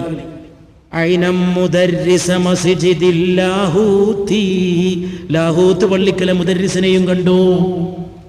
റസൂലുള്ളാഹി മിഅ്റാജിന് പോയ സംഭവം പറയാണ്, ലാഹൂത്ത് പള്ളിയിലെ മുദർരിസിനെ കണ്ടു. ഓ, എന്തൊരു ഭാവന, എന്തൊരു ഭാവനയുടെ ഏഴാം ആകാശം. ഏതാ അവിടെ ഒരു പള്ളി? ആരായി മുദർരിസ്? അത് മറ്റാരുമല്ല, മുഖറബായ മലക്ക് റൂഹുൽ അമീൻ, മലക്ക് ജിബ്രീൽ അലൈഹിസ്സലാം. അല്ലാഹുവിന്റെ വഹിയിന്റെ വചനങ്ങൾ പഠിപ്പിച്ചു കൊടുക്കാൻ വന്ന മുദർരിസ്. ഐന മുദർരിസ മസ്ജിദിൽ ലാഹൂതി കമിൽ ലദുന്നിയിൻ ഹവാഹു ഉലൂമാ സല്ലു അലൈഹി വസല്ലിമു തസ്ലീമാ. അങ്ങനെ എഴുതി വെച്ച ഉമർ ഖാദി. നമുക്ക് വലിയ ഉമർ റളിയല്ലാഹു തആല അൻഹുവിലേക്ക് മടങ്ങിച്ചെല്ലാം. ഇതൊക്കെ ഒരേ വെളിച്ചമാണ്, മുഹമ്മദ് റസൂലുള്ളാഹിന്റെ വെളിച്ചം സല്ലല്ലാഹു അലൈഹി വസല്ലം. അത് ചെന്ന് കൽബിൽ തട്ടുമ്പോണ്ടാകുന്ന പരിവർത്തനങ്ങളും ബർക്കത്തുമാണ് ഈ കാണുന്നതും കേൾക്കുന്നതും. ഉമർ റളിയല്ലാഹു അൻഹു പറഞ്ഞു ഗവർണറോട്, ഇനിയിപ്പോ എന്താ ചെയ്യാ? അടിയൊക്കെ കഴിഞ്ഞു പോയി. ഗവർണറും ചോദിച്ചു, ഇനിയിപ്പോ എന്താ ചെയ്യാ? അടി ഏതായാലും കഴിഞ്ഞു പോയി. ഉമർ റളിയല്ലാഹു അൻഹു പറഞ്ഞു, ഇനിയിപ്പോ ചെയ്യാൻ പറ്റിയൊരു സംഗതിയുണ്ട്. അടി ഒരടി കഴിഞ്ഞെങ്കിൽ മറ്റൊരടിയാണ് നടക്കുക. ഗവർണർ ചോദിച്ചു, അത് തന്നെ, ഒരടി നടന്ന മാതിരി ഒരടിയും കൂടി നടക്കുക. ബദലുക്ക് ബദൽ, പകരത്തിന് പകരം, കണ്ണിന് കണ്ണ്, നീതിക്ക് നീതി. അതെന്താണ് അമീറുൽ മുഅ്മിനീൻ? ഗവർണർ ഇറക്കാൻ തുടങ്ങി. നിങ്ങൾ എന്തായി പറയണത്? എന്നെ ഇവൻ അടിക്കുമെന്നോ? അതെ, എന്റെ കൽപ്പന അതാണ്. നിങ്ങൾ ഈ സഹോദരനെ എങ്ങനെ അടിച്ചുവോ അതേ കനത്തിൽ, അതേ ഗൗരവത്തിൽ ഈ സഹോദരൻ നിങ്ങളെ അടിക്കുന്നവരെ നീതി പൂർത്തീകരിക്കപ്പെടുകയില്ല. കൊമ്പുള്ള ആട് കൊമ്പില്ലാത്ത ആടിനെ കുത്തിയാൽ അതുവരെ വിചാരണ ചെയ്യപ്പെടുന്ന ഒരു മഹ്ശറയുടെ ദിനമുണ്ട്. ആ മഹ്ശറയെ ഭയപ്പെടാൻ പഠിപ്പിച്ച മുഹമ്മദുർ റസൂലുള്ളാഹി സ്വല്ലല്ലാഹു അലൈഹി വസല്ലമയുടെ ആ കസേര, ആ ഖിലാഫത്തിന്റെ പ്രാതിനിധ്യത്തിന്റെ കസേര, അവിടെ ഇരിക്കുന്ന ഉമർ ഇബ്നുൽ ഖത്താബ് റളിയല്ലാഹു തആല അൻഹു പറഞ്ഞു, നീതി പുലരണമെങ്കിൽ അത് വേണം. ഗവർണർ വേർത്ത് കുളിച്ചിട്ട് നോക്കി, എന്താ നിങ്ങൾ ഈ പറയണത്? എൻ്റെ നാട്ടുകാരെങ്ങാനിത് കേട്ടാൽ, ഞാൻ എൻ്റെ നാട്ടിലെ വലിയ തറവാട്ടിലും കുടുംബത്തിലും ജനിച്ച ആളാണ്, എന്നിട്ട് ഈ സാധാരണക്കാരൻ നീഗ്രോ എന്നെ അടിക്കേ? ഉമർ റളിയല്ലാഹു പറഞ്ഞു, ഇസ്ലാം തിരിഞ്ഞിട്ടില്ലല്ലേ? തറവാടും കുടുംബവും തകർക്കാൻ വന്ന ആളാണ് ഞങ്ങളുടെ റസൂൽ സല്ലല്ലാഹു അലൈഹി വസല്ലം. മനുഷ്യരൊന്നാണ്, മേനി പറയണ്ട. വലിയ കുടുംബമില്ല, താണ കുടുംബമില്ല, പണക്കാരനില്ല, പണിക്കാരനില്ല, മേലാളനില്ല, കീഴാളനില്ല, ഉന്നത ജന്മമില്ല, അധമ ജന്മമില്ല, ഉത്കൃഷ്ടനില്ല, താഴ്ന്നവനില്ല, എല്ലാവരും സമന്മാർ. യാ അയ്യുഹന്നാസ് ഇന്നാ ഖലഖനാകും മിൻ ദക്കരിൻ വ ഉൻസ. ഏ മനുഷ്യരെ, നിങ്ങൾ ഒറ്റ തന്തക്കും തള്ളക്കും പിറന്നവരാണ്. ഏ മനുഷ്യരെ, നിങ്ങളൊരു ചീർപ്പിന്റെ പല്ല് പോലെയാണ്. ഒരു ചീർപ്പിന്റെ പല്ല് പോലെ, വ്യത്യാസമില്ല. ഒരു ചീർപ്പിന്റെ പല്ലുകൾ എങ്ങനെ സമം സമം ഇണചേർന്ന് നിൽക്കുന്നുവോ അങ്ങനെ നിങ്ങൾ നിൽക്കണം. ഏ മനുഷ്യരെ, നിങ്ങളെല്ലാവരും കുല്ലുക്കും മിൻ ആദം, ആദമിൽ നിന്ന് വന്നവരാണ്. വആദമു മിൻ തുറാബ്, ആദമാകട്ടെ മണ്ണിൽ നിന്ന് വന്നവനാണ്. ആർക്കും ഒരു പ്രത്യേകതയില്ല. ഒരുത്തന് കറുപ്പെങ്കിൽ, ഒരുത്തന് വെളുപ്പെങ്കിൽ, ഒരുവൻ ഇന്ന ഭാഷയെങ്കിൽ, മറ്റവന് മറ്റൊരു ഭാഷയെങ്കിൽ, അതൊക്കെ തിരിച്ചറിയാനുള്ള ഉപാധികൾ മാത്രമാണ്. അതിന്റെ പേരിൽ മേനി പറയരുത്. ഉമർ ഇബ്നുൽ ഖത്താബ് റളിയല്ലാഹു തആല അൻഹു വിശദീകരിച്ചു. ഗവർണർ പറഞ്ഞു, ആലോചിക്കാൻ കുറച്ച് സമയം തരുമെന്ന് ചോദിച്ചു. അടിക്കണ മുമ്പ് ആലോചിക്കാൻ കുറച്ച് സമയം തരുമെന്ന് ചോദിച്ചു. എത്ര വേണം സമയം? ഖലീഫ ചോദിച്ചു. അടി നടക്കാൻ പോവാണ്, ഇയാൾ നിങ്ങൾ അടിക്കും, ആലോചിച്ചാലും ശരി ഇല്ലെങ്കിലും ശരി. ഞാനാണ് ഖലീഫെങ്കിൽ നിങ്ങൾക്ക് ഇവിടെ കഴിയണോ? അടി ഫർളാണ്. ഉമർ റളിയല്ലാഹു അൻഹു പറഞ്ഞു. അയാൾ പറഞ്ഞു, ഞാൻ ഇന്ന് രാത്രി ഒന്ന് ആലോചിച്ചിട്ട് നാളെ വിവരം പറയാന്ന് പറഞ്ഞു. നല്ലോണം പോയിട്ട് ആലോചിച്ചോളൂ എന്ന് ഉമർ ഇബ്നുൽ ഖത്താബ് റളിയല്ലാഹു അൻഹു. അടി കൊള്ളുമ്പോൾ ആലോചന മുൻകൂട്ടി എപ്പോഴും നല്ലതാ. നല്ലോണം പോയിട്ട് കിടക്കുമ്പോൾ ആലോചിച്ചോളൂ. ഗവർണർ പോയിട്ട് കിടന്നുറങ്ങി. ഉറക്കം വരുന്നില്ല, ഉറക്കം വരുന്നില്ല. തിരിഞ്ഞും മറിഞ്ഞും കിടന്നു. ഇടത്തോട്ട് ചെരിഞ്ഞു, വലത്തോട്ട് ചെരിഞ്ഞു. നാളെ സൂര്യൻ ഉദിച്ചാൽ ഒരു നാടനായ ഗ്രാമീണൻ, ഒരു നീഗ്രോവായ കറുത്തവൻ ഒരു കാപ്പിരി, ആ കാപ്പിരിയുടെ പരിപരുത്ത കൈ തന്റെ ചുവന്ന മേനിയിൽ വന്ന് വീഴും. നല്ല വെളുത്തു ചുവന്ന മേനി, വലിയ കുടുംബത്തിൽ പറന്ന രാജാവിന്റെ മകന്റെ മേനിയിൽ വന്ന് വീഴും. മെല്ലെ അയാൾ ഞെട്ടി ഉറക്കം വരാതെ കിടപ്പറയിൽ നിന്ന് എഴുന്നേറ്റിട്ട് അയാൾ തന്റെ വേലക്കാരനെ വിളിച്ചിട്ട് പറഞ്ഞു, നേരം വെളുക്കാൻ കാത്തു നിന്നുകൂടാ, നേരം വെളുത്താൽ അടിയുണ്ടാകും. അതുകൊണ്ട് നീ മാത്രം എന്റെ കൂടെ വാ. ഹൈമയിൽ ആരെയും ഉണർത്തണ്ട. നമുക്ക് രാത്രിക്ക് രാത്രി ഈ ഉമറിന്റെ നാട്ടിൽ നിന്ന് രക്ഷപ്പെട്ട് കളയാം. അങ്ങനെ രണ്ട് കുതിരപ്പുറത്ത്, ഒരു കുതിരപ്പുറത്ത് ഗവർണറും മറ്റേ കുതിരപ്പുറത്ത് അയാളും കൂടി മൈലുകൾ, കിലോമീറ്ററുകൾ ഇടിമിന്നലിന്റെ വേഗത്തിലേക്ക് അവർ വന്ന രാജ്യത്തേക്ക് തിരിച്ചുപോയി. വന്ന രാജ്യത്തേക്ക് മാത്രമല്ല തിരിച്ചു പോയത്, വന്ന കുഫറിലേക്കും തിരിച്ചുപോയ അനുഭവമാണ് പിന്നീടുണ്ടായത്. ഉമർ റളിയല്ലാഹു അൻഹു അത് യാതൊരു പ്രശ്നം തോന്നിയില്ല. പിറ്റേ നേരം വെളുത്തപ്പോൾ പറഞ്ഞു എല്ലാവരും അയാൾ പോയി എന്ന് പറഞ്ഞു. ഉമർ റളിയല്ലാഹു അൻഹു ഉടനെ പറഞ്ഞ മറുപടി ഇതാണ്, അയാൾ ആഖിറത്തെ വിറ്റു, ദുനിയാവിനെ വിലക്കെടുത്തു എന്ന് പറഞ്ഞു. അയാൾ ആ പ്രതികാരത്തിന് നിന്നു കൊടുത്തിരുന്നെങ്കിൽ അയാൾക്ക് ആഖിറം കിട്ടുമായിരുന്നു. അയാൾ അതിന് തയ്യാറില്ല. അയാളുടെ കുടുംബവും ജന്മവും പാരമ്പര്യവും തറവാടും പോയിക്കോട്ടെ, ആ തകർച്ചയിലേക്ക് തന്നെ പോയിക്കോട്ടെ എന്ന് പറഞ്ഞു. അതാണ് ഉമർ ഇബ്നുൽ ഖത്താബ് റളിയല്ലാഹു അൻഹു. കോടതിയിലേക്ക് ഒരിക്കലും ഉമർ റളിയല്ലാഹു അൻഹുവിന് പോകേണ്ടി വന്നെന്ന് പറഞ്ഞ ആളുകൾ വിശ്വസിക്കോ? ഉമർ റളിയല്ലാഹു അൻഹു ഖലീഫയായ കാലത്ത് ഉമർ റളിയല്ലാഹു അൻഹുവിനെതിരെ ഒരാൾ കേസ് കൊടുത്തപ്പോ ജഡ്ജി വിളിപ്പിച്ചു, ഖലീഫയെ വിളിപ്പിച്ചു. ഉമർ റളിയല്ലാഹു അൻഹു രാജ്യം ഭരിക്കുന്ന ഖലീഫയാണ്. ഖലീഫയ്ക്കെതിരെ ആവലാതി. നമ്മുടെ നാട്ടിൽ ഇന്നത്തെ ജനാധിപത്യമൊക്കെ ഒന്ന് ആലോചിച്ച് നോക്കണതിന്റെ കൂടെ. അല്ലാമ ഇക്ബാൽ പറഞ്ഞു, ജലാലേ ബാദ്ഷാഹി ഹോ ജംഹൂരി തമാശാ ഹോ, ജലാലേ ബാദ്ഷാഹി ഹോ, രാജഭരണത്തിന്റെ ഗാംഭീര്യമാകട്ടെ, ജംഹൂരി തമാശാ ഹോ, ജനാധിപത്യത്തിന്റെ നാടകമാകട്ടെ. അഗർ ജുദാഹുദ്ദീൻ സിയാസത്ത് സേ, രാഷ്ട്രീയം മതത്തിൽ നിന്ന് അകന്നു പോയാൽ तो रह जाती है चंगेजी, പിന്നെ ബാക്കിയുണ്ടാവുക ചെങ്കിസ് ഖാന്റെ ആധിപത്യമാണ്. മൂല്യങ്ങളില്ല, തത്വങ്ങളില്ല, സത്യമില്ല, കണ്ടവന് കണ്ട മാതിരിയൊക്കെ പെരുമാറാം. അതുകൊണ്ട് രാഷ്ട്രീയത്തെ ശുദ്ധീകരിക്കണമെങ്കിൽ മതമൂല്യങ്ങൾ കൂടെ ഉണ്ടാവണം എന്ന് ഡോക്ടർ സർ മുഹമ്മദ് ഇഖ്ബാൽ ആ 2 വരിയിൽ ചെങ്കിസ് ഖാന്റെ ആധിപത്യം മാതിരി ഉണ്ടാവും. രണ്ടും കണക്കാ. ജലാലേ ബാദ്ഷാഹി ഹോ, ഇഖ്ബാൽ ജനാധിപത്യത്തെ വിശേഷിപ്പിച്ചത് ജംഹൂരി തമാശാ ഹോ എന്നാണ്. ജനാധിപത്യത്തിന്റെ നാടകം. ജനാധിപത്യം ചിലപ്പോഴെങ്കിലും നാടകമാകാറുണ്ട് എന്നുള്ളത് ജനാധിപത്യത്തെ പഠിച്ചവർക്കറിയാം. നമ്മുടെ രാജ്യത്ത് പോലും പലപ്പോഴും അതങ്ങനെ ആവാറുണ്ട്. നമ്മൾ എത്രയോ കണ്ടുകൊണ്ടിരിക്കുന്നു ജനാധിപത്യത്തിന്റെ പേരിൽ എത്രയെത്ര നാടകങ്ങൾ. ആ ജനാധിപത്യത്തിന് ഗുണങ്ങളുണ്ടെങ്കിലും ദോഷങ്ങളുണ്ട്. ആ ദോഷങ്ങളെ കുറിച്ചാണ്, അതിനൊരുപാട് ഗുണങ്ങളുണ്ട്. ആ ദോഷങ്ങളെ കുറിച്ചാണ് ഇഖ്ബാൽ പറഞ്ഞത്. പ്രിയപ്പെട്ട സഹോദരങ്ങളെ, ഞാൻ പറഞ്ഞുകൊണ്ട് വന്നത് അതൊക്കെ മനസ്സിൽ വെച്ചുകൊണ്ട് ഉമർ റളിയല്ലാഹു അൻഹുവിന്റെ ഈ മാതൃക ഓർക്കുക. ഉമർ റളിയല്ലാഹു അൻഹു ഖലീഫ വിളിപ്പിച്ചു, ഖലീഫല്ല ജഡ്ജി വിളിപ്പിച്ചു.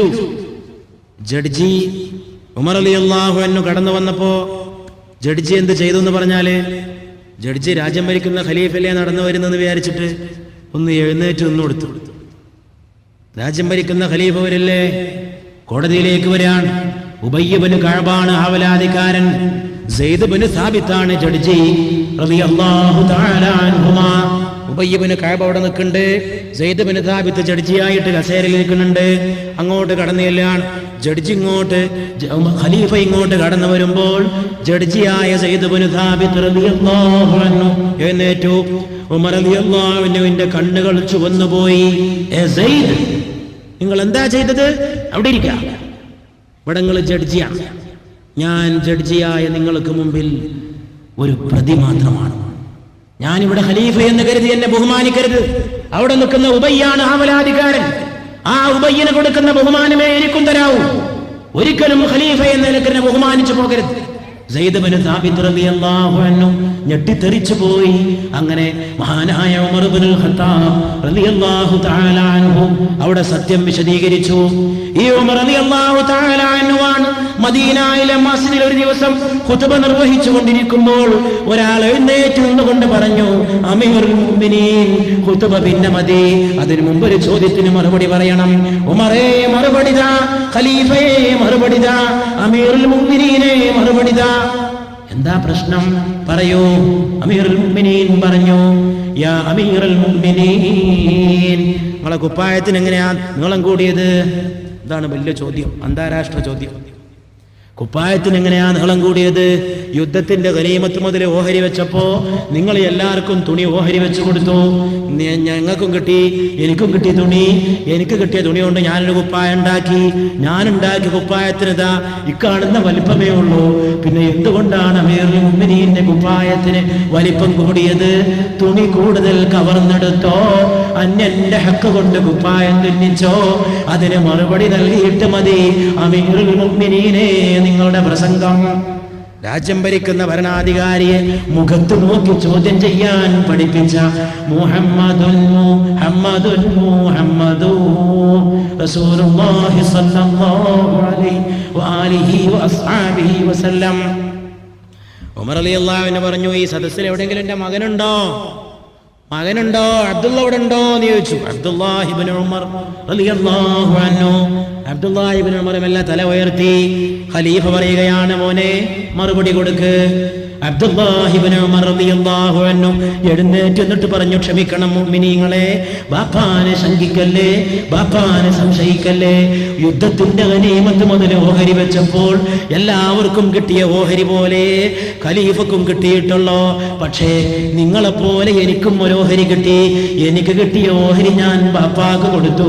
രാജ്യം ഭരിക്കുന്ന ഖലീഫയല്ലേ, ഒരു നല്ല കുപ്പായമായിക്കൊള്ളട്ടെ എന്ന് കരുതിയിട്ട് ഞാൻ ഖലീഫക്ക് കൊടുത്ത തുണിയും കൂടി കൂടി രണ്ടും കൂടി കൂട്ടിയിട്ട് കുപ്പായം തുന്നിയത് കൊണ്ടാണ് വലിപ്പമായതെന്ന് കേട്ടപ്പോൾ നേരത്തെ ചോദ്യം ചോദിച്ച മദീന മസ്ജിദിലെ സഹാബി പറയുകയാണ്, സദഖത സദഖത യാ അമീറൽ മുഅ്മിനീൻ, മുഅ്മിനീങ്ങളുടെ നേതാവേ, സത്യവാനേ സത്യവാനേ, നീതിമാനേ നീതിമാനേ, ഉമറേ ജയിക്കുക, നീതിയിലൂടെ ജയിക്കുക. ഇതറിയാൻ തന്നെയാണ് ഞാൻ ചോദ്യം ചോദിച്ചത്. അങ്ങയെ കൊണ്ട് ഞങ്ങൾ അഭിമാനം കൊള്ളുന്നു, അങ്ങയെ പോലുള്ള ഒരു നീതിമാനിൽ ഞങ്ങൾ അഭിമാനം കൊള്ളുന്നുവെന്ന് പറഞ്ഞപ്പോൾ ഉമർ ഇബ്നുൽ ഖത്താബ് റളിയല്ലാഹു അൻഹു അല്ലാഹുവിനെ സ്തുതിച്ചിരിക്കണം. ആ ഉന്നതമായ നീതിബോധം പരിചയപ്പെടുത്തിയ സയ്യിദുനാ ഉമർ ഫാറൂഖ് റളിയല്ലാഹു അൻഹു. ഈ ഉമറിനെ കുറിച്ച് പറഞ്ഞാൽ അധികമാകുമോ? ഈ ഉമറിന്റെ കഥകൾ പറഞ്ഞാൽ തീരുമോ? പ്രൊഫസർ ഫിലിപ്പ് കെ ഹിറ്റി, ലോക ചരിത്രകാരൻ, അദ്ദേഹം പറഞ്ഞു, ലളിത ജീവിതം നയിച്ച കർമ്മയോഗിയായിരുന്നു ഉമർ ഇബ്നുൽ ഖത്താബ് റളിയല്ലാഹു അൻഹു. ലളിത ജീവിതം നയിച്ച കർമ്മയോഗി. ഖലീഫയായിരുന്നെങ്കിലും അദ്ദേഹത്തിന് ഉപജീവനത്തിന് വഴിയുണ്ടായിരുന്നു. അത് വ്യാപാരമായിരുന്നു. കച്ചവടം കൊണ്ട് കിട്ടുന്നത് കൊണ്ടാണ് കുടുംബം കഴിഞ്ഞത്. അതായിരുന്നു ആരാ പറയണത്? Professor Philip K Hitti. ഒറ്റ കുപ്പായം കൊണ്ടാണ് ഖലീഫ ഒരുപാട് ദിവസങ്ങൾ കഴിച്ചുകൂട്ടിയതെന്ന് അമേരിക്കക്കാരനായ professor Philip K Hitti the history of the Arabs എന്ന പുസ്തകത്തിൽ ഖലീഫയായ ഉമർ ഇബ്നുൽ ഖത്താബ് റളിയല്ലാഹു അൻഹുവിനെ കുറിച്ച് പറയുകയാണ്.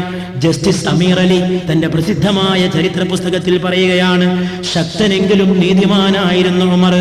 ഉമറിന്റെ നിര്യാണം മുസ്ലിം ലോകത്തിനേറ്റ കനത്ത ആഘാതമായിരുന്നു. ബൈത്തുൽ മുഖദ്ദസിലേക്ക് യാത്ര പോയ സമയത്ത് ഉമർ റളിയല്ലാഹു അൻഹുവിന് ഒരു ഡ്രസ്സ് മാത്രമാണ് ഉണ്ടായിരുന്നത്. അവിടുത്തെ ക്രൈസ്തവ പാതിരി, ക്രൈസ്തവ പണ്ഡിതൻ ഉമർ റളിയല്ലാഹു അൻഹുവിന് ഒരു കുപ്പായം സമ്മാനിച്ചുകൊണ്ട് പറഞ്ഞു, യാത്ര ചെയ്ത് വളരെ അകലെ നിന്ന് വന്നതല്ലേ, ഈ ഒരു കുപ്പായം കൂടി സ്വീകരിച്ചാലും രാജ്യം ഭരിക്കുന്ന ഭരണാധികാരിക്ക് ക്രൈസ്തവ സമുദായത്തിന്റെ സമ്മാനമാണ്. ഇതാ ഒരു കുപ്പായം, ഇതാ ഒരു കുപ്പായം സ്വീകരിച്ചാലും. ഉമർ റളിയല്ലാഹു അൻഹു അത് തിരിച്ചും മറിച്ചും നോക്കിയിട്ട് പറഞ്ഞു, ഞാൻ നിങ്ങളുടെ കുപ്പായം ഇഷ്ടപ്പെടുന്നു, നിങ്ങളുടെ സമ്മാനത്തിന് നന്ദി, പക്ഷേ വിയർപ്പ് വലിച്ചു കുടിക്കാൻ എന്റെ കുപ്പായം തന്നെയാണ് നല്ലതെന്ന ന്യായം പറഞ്ഞുകൊണ്ട് ഇത് നിങ്ങൾ തന്നെ കയ്യിൽ വെച്ചാലും രാജ്യം ഭരിക്കുന്ന ഭരണാധികാരി സമ്മാനം തിരിച്ചേൽപ്പിച്ചുകൊണ്ട് പറഞ്ഞു, എന്റെ ആ കോട്ടൺ കുപ്പായം തന്നെ എനിക്ക് നല്ലതെന്ന് റസൂലുള്ളാഹിന്റെ പ്രതിനിധി ഉമർ ഇബ്നുൽ ഖത്താബ് റളിയല്ലാഹു തആല അൻഹു ആ അവസരത്തിൽ ആ ക്രൈസ്തവ പണ്ഡിതനോട് പറഞ്ഞു. ഫലസ്തീനിലേക്ക് പോയ യാത്രയെക്കുറിച്ച് ചരിത്രകാരന്മാർ എഴുതി വെച്ചിട്ടുണ്ട്. എന്താണ് ആ യാത്ര? ആ യാത്ര അത്ഭുതകരമായ യാത്രയാണ്. ഒരൊറ്റ ഒട്ടകയുള്ള യാത്ര ചെയ്ത് പോകാൻ ഖലീഫ പോവാൻ, ഫലസ്തീനിലേക്ക് പോവാൻ. എന്തിനാ പോണത്? ആ നഗരങ്ങളുടെ ബൈത്തുൽ മുഖദ്ദസ് മുസ്ലിങ്ങൾ കീഴടക്കി. അപ്പൊ ബൈത്തുൽ മുഖദ്ദസ് അന്നൊക്കെ നഗരത്തിന് കോട്ട ഉണ്ടാവും. നഗരത്തിന് കോട്ടയാണ്, അതിനൊരു താക്കോലുണ്ടാവും. ഇന്നത്തെ മാതിരിയല്ല, നഗരം ശത്രുക്കളുടെ ആക്രമണത്തിന് രക്ഷപ്പെടാൻ ചുറ്റുവട്ടത്തും കോട്ട കെട്ടും. നമ്മുടെ നാട്ടിലും അങ്ങനെ ആയിരുന്നല്ലോ, കോഴിക്കോട്ടെ കോട്ട, ചാലിയത്തെ കോട്ട, അതൊക്കെ അങ്ങനെയായിരുന്നു. ഈ കോട്ടയ്ക്ക് വാതിലുണ്ടാവും, താക്കോലുണ്ടാവും. ബൈത്തുൽ മുഖദ്ദസ് എന്ന് പറയുന്ന നഗരത്തിന് കോട്ടയുണ്ട്, അതിന് താക്കോലുണ്ട്. ഈ താക്കോല് മുസ്ലിങ്ങൾക്ക് അവിടുത്തെ രാജാവ് കൈമാറുന്ന സമയം വന്നപ്പോൾ രാജാവ് പറഞ്ഞു, നിങ്ങൾ ഖലീഫ നേരിട്ട് വന്ന് സ്വീകരിച്ചാലേ ഞാൻ താക്കോല് തരുള്ളൂ. എൻ്റെ ഒരു ആഗ്രഹമാണ്, നിങ്ങളെ കയ്യിലും തരാൻ ഉദ്ദേശമല്ല, ഉമർ വരട്ടെ എന്ന് പറഞ്ഞു. ഉമർ റളിയല്ലാഹു അൻഹു താക്കോല് വാങ്ങാൻ വേണ്ടി മദീനത്തിൽ നിന്ന് ബൈത്തുൽ മുഖദ്ദസിലേക്ക്, ഫലസ്തീനിലേക്ക് യാത്ര പുറപ്പെടുകയാണ്.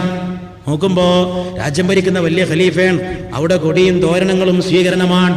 ക്രൈസ്തവ നേതാക്കന്മാര് കാത്തിരിക്കുകയാണ്. പക്ഷേ എന്ത് പറഞ്ഞിട്ടെന്താ, പോകാൻ ഒരൊറ്റ വാഹനമേ ഉള്ളൂ, കൂടെ ഒരു അടിമയുണ്ട്. അപ്പൊ എന്താ ചെയ്യാ? പുറപ്പെടാൻ നേരത്ത് തന്നെ ഉമർ റളിയല്ലാഹു അൻഹു അടിമയെ വിളിച്ചുകൊണ്ട് പറഞ്ഞു, ചരിത്രത്തിൽ കേട്ടുകേൾവിയില്ലാത്ത സംഭവങ്ങള്, നമുക്ക് പുറപ്പെടുന്നതിന് മുമ്പ് ഒരു അഗ്രിമെന്റിൽ എത്താം. അടിമ പറഞ്ഞു, എന്താ വേണ്ടത് അമീറുൽ മുഅ്മിനീൻ, എന്താ ചെയ്യേണ്ടത്? ഞാൻ എന്തിനും തയ്യാർ. തയ്യാറ്. ഒരു വാഹനമേ ഉള്ളൂ, പകുതി സമയം ഞാൻ കയറും, അപ്പൊ നീ നടക്കുക. പിന്നെ പകുതി നീ കയറണം, അപ്പൊ ഞാൻ നടക്കുക. അത്രയും സമയം ഈ ഭൃത്യൻ സമ്മതിച്ചില്ല. നിങ്ങൾ ഒട്ടകപ്പുറത്ത് കയറണം, മുഴുവൻ സമയവും കയറണം, ഞാനതിന്റെ മൂക്ക് കയറി പിടിച്ച് നടന്നുകൊള്ളാം. അധികം പറഞ്ഞപ്പോൾ ഉമർ റളിയല്ലാഹു അൻഹു ദേഷ്യപ്പെട്ടു. ആ പഴയ പരുക്കൻ സ്വഭാവം പറഞ്ഞത് കേട്ടില്ലേ? അങ്ങനെ അങ്ങോട്ട് ചെയ്താൽ മതി. പകുതി ഞാൻ വാഹനപ്പുറത്ത്, പകുതി നീ വാഹനപ്പുറത്ത്. അങ്ങനെ സമ്മതിച്ച് യാത്ര പുറപ്പെട്ട് രണ്ടാളും കൂടി യാത്ര പോവുകയാണ്. യാത്ര പോയി അതാ ഫലസ്തീനിൽ സ്വീകരണമാണ്. താക്കോല് വാങ്ങാൻ ഉമർ വരികയാണ്. പേർഷ്യൻ സാമ്രാജ്യത്തെ തകർത്ത് കളയാൻ കഴിഞ്ഞ വില്ലാളി വീരൻ കടന്നു വരികയാണ്. കിഴക്കിനെ വിറകൊള്ളിച്ച പുലിക്കുട്ടി കടന്നു വരികയാണ്. പടിഞ്ഞാറിനെ തകർത്ത് കളഞ്ഞ വീരവ്യാഘ്രം കടന്നു വരികയാണ്. വലിയ സ്വീകരണങ്ങൾ. ദൂരെ നിന്നതാ ആളുകൾ കാണുകയാണ്, രാജാവ് കാണുകയാണ്. ഒരൊറ്റ ഒട്ടകം, കൂടെ അംഗരക്ഷകന്മാരില്ല, പട്ടാളമില്ല, സേനയില്ല, കാവൽക്കാരില്ല. ഒറ്റ ഒട്ടകം, കുതിര. ആ ഒട്ടകപ്പുറത്തൊരാളുണ്ട്. ഒട്ടകപ്പുറത്തുള്ള ആൾ ഇങ്ങനെ അടുത്തടുത്തുകൊണ്ട് വന്നപ്പോ എല്ലാവരും ഒട്ടകപ്പുറത്തുള്ള ആളെ നോക്കി. അതാ ഉമർ, അതായിരിക്കും ഉമർ. നോക്കുമ്പോൾ ആളുകൾ അത്ഭുതപ്പെട്ടു പോയി. അവിടെയുള്ള സഹാബികൾ തെറ്റിതിരുത്തി, അതല്ല ഉമർ, നിങ്ങൾക്ക് തെറ്റുപറ്റിയിരിക്കുന്നു. മുമ്പിൽ മൂക്ക് കയറി പിടിച്ച് നടക്കുന്ന ആളെ കണ്ടോ?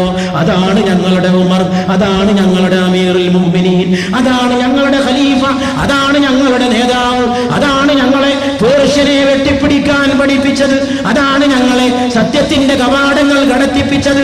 ആ മഹാനായ നായകനാണ് ഞങ്ങളെ ഈ വിപ്ലവത്തിന് ഒരുക്കിയതെന്നൊക്കെ പറഞ്ഞപ്പോൾ ആളുകൾ നോക്കിക്കൊണ്ട് ചോദിച്ചു, എന്താ ഈ കഥ? ഇതാണോ നിങ്ങളുടെ ഖലീഫ? ആരാണ് പിന്നെ ഒട്ടകപ്പുറത്ത്? അത് പിന്നെ ആരാണ്? നിങ്ങളുടെ രാജ്യത്ത് ഖലീഫയുടെ മുകളിൽ പിന്നെ ഒരു ഖലീഫയുണ്ടോ? നേതാവിന്റെ മുകളിൽ ഉമ്മണി വലിയ മറ്റൊരു നേതാവുണ്ടോ? ലോകത്തിന് കേട്ട് കേൾവിയില്ലാത്ത ആ അത്ഭുതമതാ ഉമർ റളിയല്ലാഹു അൻഹു കടന്നു വന്നു. ലോകം ഞെട്ടി, കാലം അത്ഭുതപ്പെട്ടു. ഖലീഫ ഉമറുൽ ഫാറൂഖ് ഈ ഉമറിനെ ഇസ്ലാമിലേക്ക് കിട്ടാൻ വേണ്ടിയാണ് അല്ലാഹുവിന്റെ റസൂൽ ദുആ ചെയ്തത്. ഉമർ ദീനിലേക്ക് വരുന്നതിന് മുമ്പ് അല്ലാഹുമ്മ അഇസ്സനാ ബിഉമർ ഇബ്നുൽ ഖത്താബ്, പടച്ചോനെ ഞങ്ങൾക്ക് ഉമറിനെ കൊണ്ട് ഇസ്സത്ത് തരണേ, ഒന്നിങ്ങോട്ട് കൂട്ടിത്തരണേ. ആ ജാഹിലിയത്തിൽ നടക്കുന്ന ഉമറിനെ ഒന്ന് ഈ ദീനിലേക്ക് ചേർത്തുതാ.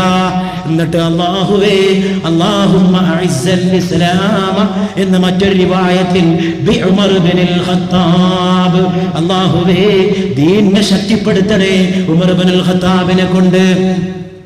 ഉമർ ഇബ്നുൽ ഖത്താബിനെ കൊണ്ട് ഈ മുത്തിന് ദീനിന് ആവശ്യമാണെന്ന് മുത്തിന്റെ നായകൻ കണ്ടറിഞ്ഞു. മുഹമ്മദ് മുസ്തഫ സല്ലല്ലാഹു അലൈഹി വആലിഹി വഅസ്ഹാബിഹി വസല്ലം. അവിടെ വെച്ച് മറ്റൊരു സംഭവം ഉണ്ടായി. ഉമർ റളിയല്ലാഹു അൻഹുവിനെ നിസ്കരിക്കേണ്ട സമയമായി. അപ്പൊ ക്രൈസ്തവ രാജാവിന്റെ കൂടെ രണ്ടാളും കൂടി ഇങ്ങനെ ലാത്തായിരുന്നു. ലാത്തുന്നതിനിടയിൽ ക്രൈസ്തവ ചർച്ചിന്റെ മുമ്പിലെത്തി. നിസ്കരിക്കേണ്ട സമയമായി. കുരിശടയാളമുള്ള വലിയ ചർച്ചിന്റെ മുറ്റത്താ രണ്ടാളും വർത്താനം പറഞ്ഞിങ്ങനെ നടക്കുക. നിസ്കരിക്കേണ്ട സമയമായപ്പോൾ ഉമർ റളിയല്ലാഹു പറഞ്ഞു, എനിക്ക് നിസ്കരിക്കണം, പ്രാർത്ഥിക്കണം. ക്രൈസ്തവ രാജാവ് ചോദിച്ചു, ഇതാ ഇവിടെ തന്നെ പ്രാർത്ഥിച്ചോളൂ, ഈ ചർച്ചിന്റെ മുറ്റത്ത്. ഉമർ റളിയല്ലാഹു അൻഹു പറഞ്ഞു, പ്രാർത്ഥിക്കുന്നതിന് വിരോധമില്ല, എനിക്കിവിടെ പ്രാർത്ഥിക്കാൻ ഇഷ്ടമേ ഉള്ളൂ. നിങ്ങളുടെ ആ സ്നേഹം നിറഞ്ഞ ക്ഷണത്തിന് നന്ദി. പക്ഷേ എനിക്കൊരു ഭയമുണ്ട്. ഞാനിവിടെ പ്രാർത്ഥിച്ചാൽ നാളെ എൻ്റെ അനുയായികളായ മുസ്ലിമീങ്ങൾ ഈ സ്ഥലത്തിന് വേണ്ടി അവകാശവാദം ഉന്നയിക്കുമോ എന്ന് ഞാൻ ആശങ്കിക്കുകയാണ്.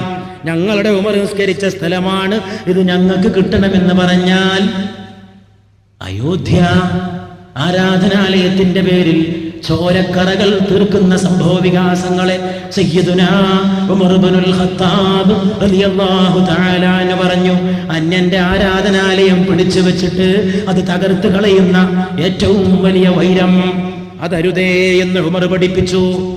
എനിക്കിവിടെ നിസ്കരിക്കാം, പക്ഷെ ഇതിന്റെ പേരിൽ അവകാശവാദം നാളുണ്ടാവരുത്. ദീർഘദർശി, മുന്നോട്ട് നോക്കാൻ കഴിയുന്ന ദീർഘദർശി, കാര്യങ്ങൾ മുൻകൂട്ടി കാണാൻ കഴിയുന്ന ദീർഘദർശി, ക്രാന്തദർശി, ഉൾക്കാഴ്ചയുടെ ഉടമ സയ്യിദുനാ ഉമർ ഇബ്നുൽ ഖത്താബ് റളിയല്ലാഹു തആല അൻഹു. അങ്ങനെ മറ്റൊരു സ്ഥലത്ത് പോയിട്ട് പ്രാർത്ഥിച്ചു ഉമർ റളിയല്ലാഹു അൻഹു. എത്രയെത്ര അഭിമാനകരമായ സംഭവങ്ങളെ കൊണ്ട് ആ ജീവിതം നിറഞ്ഞു കിടക്കുന്നു. ഉമർ റളിയല്ലാഹുവിന്റെ അടുക്കലേക്ക് അംബാസഡർ പോകാനൊരുങ്ങാണ്, റോമൻ സാമ്രാജ്യത്തിന്റെ അംബാസഡർ. അപ്പൊ അംബാസഡർ ആരായിരിക്കണം എന്ന് കുറെ ദിവസം പ്രധാനമന്ത്രിയും രാജാവും എല്ലാവരും കൂടി ആലോചിച്ചു, ആരെ ഉമറിന്റെ അടുക്കലേക്ക് അയക്കേണ്ടത്. പലർക്കും ആശ ഉണ്ടായിരുന്നു, എനിക്ക് പോകണം, എനിക്ക് പോകണം. അവസാനം രാജാവ് ഒരാളെ സെലക്ട് ചെയ്തു, നിങ്ങൾ പോവാ. പിന്നെ ചർച്ച ചെയ്തു ആരൊക്കെ കൂടെ പോണം. അപ്പോ വലിയൊരു പട്ടാള സംഘം, അംഗരക്ഷകന്മാർ, കാവൽക്കാർ, എല്ലാവിധ സംഗീതത്തിന്റെ വാദ്യമേളങ്ങൾ. മദീനയിലേക്ക് പോവാണ് ഉമറിനെ കാണാൻ. ഉമറിന്റേക്കുള്ള റോമൻ സാമ്രാജ്യത്തിന്റെ സകല ഭാവഗരിമയും അതിന്റെ ഗാംഭീര്യവും അതിന്റെ അന്തസ്സും യശസ്സും അതിന്റെ അഭിമാനവും ഉയർത്തിപ്പിടിക്കുന്നതായിരിക്കണം ആ പോക്ക് എന്ന് തീരുമാനിച്ചുറച്ചു. പിന്നെയോ എന്നിട്ടും തീർന്നില്ല. ഏത് കുപ്പായ അംബാസഡർ ഇടേണ്ടതെന്നായി അടുത്ത ചർച്ച. ഉമറിനെ കാണാൻ പോകുമ്പോ ഏത് കുപ്പായം? ചിലർ പറഞ്ഞു സ്വർണ്ണ കുപ്പായ ആയിക്കോട്ടെ, ചിലർ പറഞ്ഞു സ്വർണമായാ പറ്റൂല, പട്ടായിക്കോട്ടെ, ചിലർ പറഞ്ഞു സ്വർണവും പട്ടും കൂടി ചേർന്ന കുപ്പായമായിക്കൊള്ളട്ടെ, പട്ടിന്റെ കുപ്പായത്തിന് സ്വർണത്തിന്റെ നൂലായിക്കൊള്ളട്ടെ. അങ്ങനെ പുറപ്പെട്ടു. അതാ വലിയ സേന പുറപ്പെട്ടിരിക്കുകയാണ് മദീന നാട്ടിലേക്ക് മുഹമ്മദ് മുസ്തഫാന്റെ പ്രതിനിധിയെ കാണാൻ, സല്ലല്ലാഹു അലൈഹി വആലിഹി വസഹബിഹി വസല്ലമയെ കാണാൻ പുറപ്പെടുകയാണ്. പുറപ്പെട്ടിട്ടോ എല്ലാരോടെത്തി. മദീനയിൽ തമ്പടിച്ചു. തമ്പടിച്ചപ്പോ അംബാസഡർക്ക് അറിയേണ്ട സംഗതി എന്തെന്നറിയുമോ? എവിടെയാണ് ഉമറിന്റെ കൊട്ടാരം? കാണാൻ വന്നത് ഉമറിനെയാണ്. പട്ടുക്കുപ്പായം അണിഞ്ഞത് ഉമറിനെ കാണാനാണ്. ഉമറിന്റെ കൊട്ടാരം എവിടെ? ഉമറിന്റെ കൊട്ടാരം എവിടെ? ഉമറിന്റെ കൊട്ടാരം എവിടെ? ചോദിച്ചു തളർന്നു. അങ്ങനെ അവസാനമതാ ഒരാൾ മരുഭൂമിയിൽ കിടന്നുറങ്ങാണ്. ഇയാളോട് ചോദിക്കാന്ന് വിചാരിച്ചു. മരുഭൂമിയിൽ കിടന്നുറങ്ങുന്ന, ചമ്മട്ടി തലക്ക് വെച്ച് കിടന്നുറങ്ങുന്ന ഒരു അറബിയുണ്ട്. ആ അറബിയെ വിളിച്ചുണർത്തിയിട്ട് അംബാസഡറുടെ കൂടെയുള്ള ഒരു പട്ടാളക്കാരൻ ചോദിച്ചു, എണീക്ക്, എവിടെ നിങ്ങളുടെ ഖലീഫയുടെ കൊട്ടാരം? ഉറക്കച്ചടവെന്ന് എണീറ്റ ആള് പറഞ്ഞു, ഖലീഫയുടെ കൊട്ടാരമോ? അതേ, ഖലീഫയുടെ കൊട്ടാരം, രാജ്യം ഭരിക്കുന്ന ഖലീഫയുടെ കൊട്ടാരം, ഞങ്ങളുടെ റോമാ സാമ്രാജ്യത്തെ വെല്ലുവിളിച്ച ഉമറിന്റെ കൊട്ടാരം, പേർഷ്യൻ കൊടിയെടുത്ത് പിച്ചു ചീന്തി വലിച്ചെറിഞ്ഞ ഉമറുൽ ഫാറൂഖിന്റെ കൊട്ടാരം, ശക്തിമാന്റെ കൊട്ടാരം, നീതിമാന്റെ കൊട്ടാരം, ലോകനായകന്റെ കൊട്ടാരം, ലോകത്തിന് നീതി പഠിപ്പിക്കാൻ വന്ന ഉമറിന്റെ കൊട്ടാരം എവിടെ? പിന്നെയും ചോദിച്ചു ഉറക്കച്ചടവോടെ, ഉറങ്ങുന്ന ആള് ഉമറിന്റെ കൊട്ടാരമോ? അപ്പൊ വന്നവർ വിചാരിച്ചു പോലെ കളിയൊക്കെ ഉണ്ട്. അവര് ചോദിച്ചു, എന്താ മനുഷ്യ ചോദിച്ചത് കേട്ടില്ലേ? ഇത് സാധാരണക്കാരല്ല, ഈ വന്ന് നിൽക്കുന്നത് അംബാസഡറാണ്. അംബാസഡറുടെ കൂടെയുള്ളത് അംഗരക്ഷകരുടെ സേനയാണ്. പറഞ്ഞാ മനസ്സിലാവൂലേ? വേഗം പറ. ഉമർ ആ മരുഭൂമിയിൽ ചമ്മട്ടി തലക്ക് വെച്ച് കിടന്നുറങ്ങുന്ന ആ സാധാരണക്കാരനായ മനുഷ്യൻ എഴുന്നേറ്റ് നിന്നുകൊണ്ട് പറഞ്ഞു, ക്ഷമിക്കണം, നിങ്ങൾ തിരയുന്ന ഉമർ ഞാനാണ്. എനിക്ക് കൊട്ടാരമില്ല, എനിക്ക് അങ്ങനെയുള്ള ഒരു വാസസ്ഥാനമില്ല. എനിക്ക് ഈ മദീനയിൽ ഞാൻ അള്ളാഹുവിന്റെ റസൂലിന്റെ ഒരു സേവകനാണ്. പാർക്കാനൊരു കുടിലുണ്ട്. നിങ്ങൾ അങ്ങോട്ട് വന്നാൽ മതിയെങ്കിൽ ഞാൻ നിങ്ങളെ അങ്ങോട്ട് സ്വീകരിക്കാം. അംബാസഡറും കൂട്ടരും വന്ദിച്ചു നിന്ന് പോയി. മരുഭൂമിയിൽ ഇതാ കിടക്കണ മനുഷ്യൻ ചമ്മട്ടിയാണ്. തലയണ പോലും തലക്ക് വെച്ചിട്ടില്ല. ശരീരത്തിലെ മുടിയിലൊക്കെ അതാ മണലാരണ്യത്തിലെ മണൽ തരികൾ പാറിക്കിടക്കുകയാണ്, ചതറിക്കിടക്കുകയാണ്. ഈ മനുഷ്യനെ കാണാനാണോ പട്ടിന്റെ കുപ്പായമാണോ സ്വർണത്തിന്റെ കുപ്പായമാണോ എന്ന് തർക്കിച്ചത്? ഈ മനുഷ്യനെ കാണാനാണോ ഞങ്ങള് ആയുധങ്ങളെ കുറിച്ച്, കൂടെ വരേണ്ടവരെ കുറിച്ച് തർക്കിച്ചത്? ഉമർ റളിയല്ലാഹു അൻഹുവിന്റെ അത്ഭുതം. ആരാണ് ഉമറിനെ ഈ അവസ്ഥയിലാക്കിയെന്ന് പിന്നെയും ചിന്തിക്കുന്നു. നബി സിദ്ദീഖ് ഫാറൂഖ് വഗനി വഹൈദർ ഭി. നബി സിദ്ദീഖ് ഫാറൂഖ് വഗനി ഹൈദർ സഭി തോ ഹേ. നബിയെ, ഫാറൂഖും നിങ്ങളാണ്, സിദ്ദീഖും നിങ്ങളാണ്, ഉസ്മാനും നിങ്ങളാണ്, അലിയായ ഹൈദറും നിങ്ങളാണ്.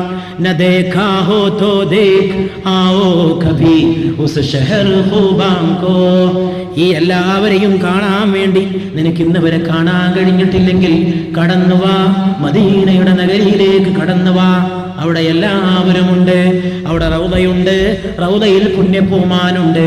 അതിന്റെ ഒരു ഭാഗത്ത് കിടക്കുന്നത് അബൂബക്കറാണെങ്കിൽ അവിടെ തന്നെ കിടക്കുന്നു ഉമർ ഇബ്നുൽ ഖത്താബ് റളിയല്ലാഹു അൻഹു. ജീവിക്കുമ്പോൾ ഇടത്തും വലത്തും ജീവിച്ചവർ വഫാത്തിന്റെ ശേഷം പുണ്യ റസൂലിന്റെ അടുത്ത് തന്നെ നിദ്ര കൊള്ളുകയാണ്. ഉമർ റളിയല്ലാഹു അൻഹുവിന് വലിയ മോഹമുണ്ടായിരുന്നു. നിര്യാണാനന്തരം ഖബറടക്കം ചെയ്യപ്പെടുന്ന സമയത്ത് റൗദയുടെ അടുത്തൊരു 6 അടി മണ്ണ് കിട്ടാൻ, റൗദ ശരീഫിന്റെ അടുത്ത് 6 അടി മണ്ണ് കിട്ടാൻ. പക്ഷെ ആയിഷ ബീവിയുടെ സ്വത്താണ്, അധികാരത്തോടെ പറയാൻ പറ്റൂല. അമ്പിയാക്കൾ എവിടെയാണോ വഫാത്താകുന്നത് അവിടെ തന്നെയാണ് ഖബറടക്കം. അമ്പിയാക്കൾക്ക് വേറൊരു സ്ഥലത്തേക്ക് ശരീരം കൊണ്ടുപോകുന്ന പണിയില്ല. അതുകൊണ്ട് ആയിഷ ബീവിയുടെ മടിയിൽ കിടന്നിട്ട് ആയിഷ ബീവിയുടെ വീട്ടിൽ വഫാത്തായ മുഹമ്മദ് മുസ്തഫ സല്ലല്ലാഹു അലൈഹി വആലിഹി വസഹബിഹി വസല്ലമയെ ആ ആയിഷ ബീവിയുടെ വീട്ടിൽ തന്നെ ആ പുണ്യമാക്കപ്പെട്ട ശരീരം, ലോകത്തിന്റെ ഏറ്റവും വിലപ്പെട്ട നിധിയായ ശരീരം അവിടെ തന്നെ ഖബറടക്കം ചെയ്തു, അവിടെ തന്നെ അടക്കം ചെയ്തു. അതുകൊണ്ട് അബൂബക്കർ സിദ്ദീഖിന് പിന്നെ അവിടെ സീറ്റ് കിട്ടാൻ ഒരു ബുദ്ധിമുട്ടുണ്ടായില്ല. മകളെ തൊടിയല്ലേ, മകളെ സ്ഥലത്ത് ആയിഷ ബീവി വാപ്പാനെ കിടത്തി റസൂലിന്റെ അടുത്തേക്ക്, വാപ്പാന്റെ അടുത്തേക്ക് കിടത്തി. ഉമർ റളിയല്ലാഹു അൻഹു വലിയ മോഹം ഉണ്ടായിരുന്നു അവിടെ ഇത്തിരി സീറ്റ് കിട്ടാൻ. പക്ഷെ അതെങ്ങനെ ചോദിക്കുക, ആരോടാ ചോദിക്കുക?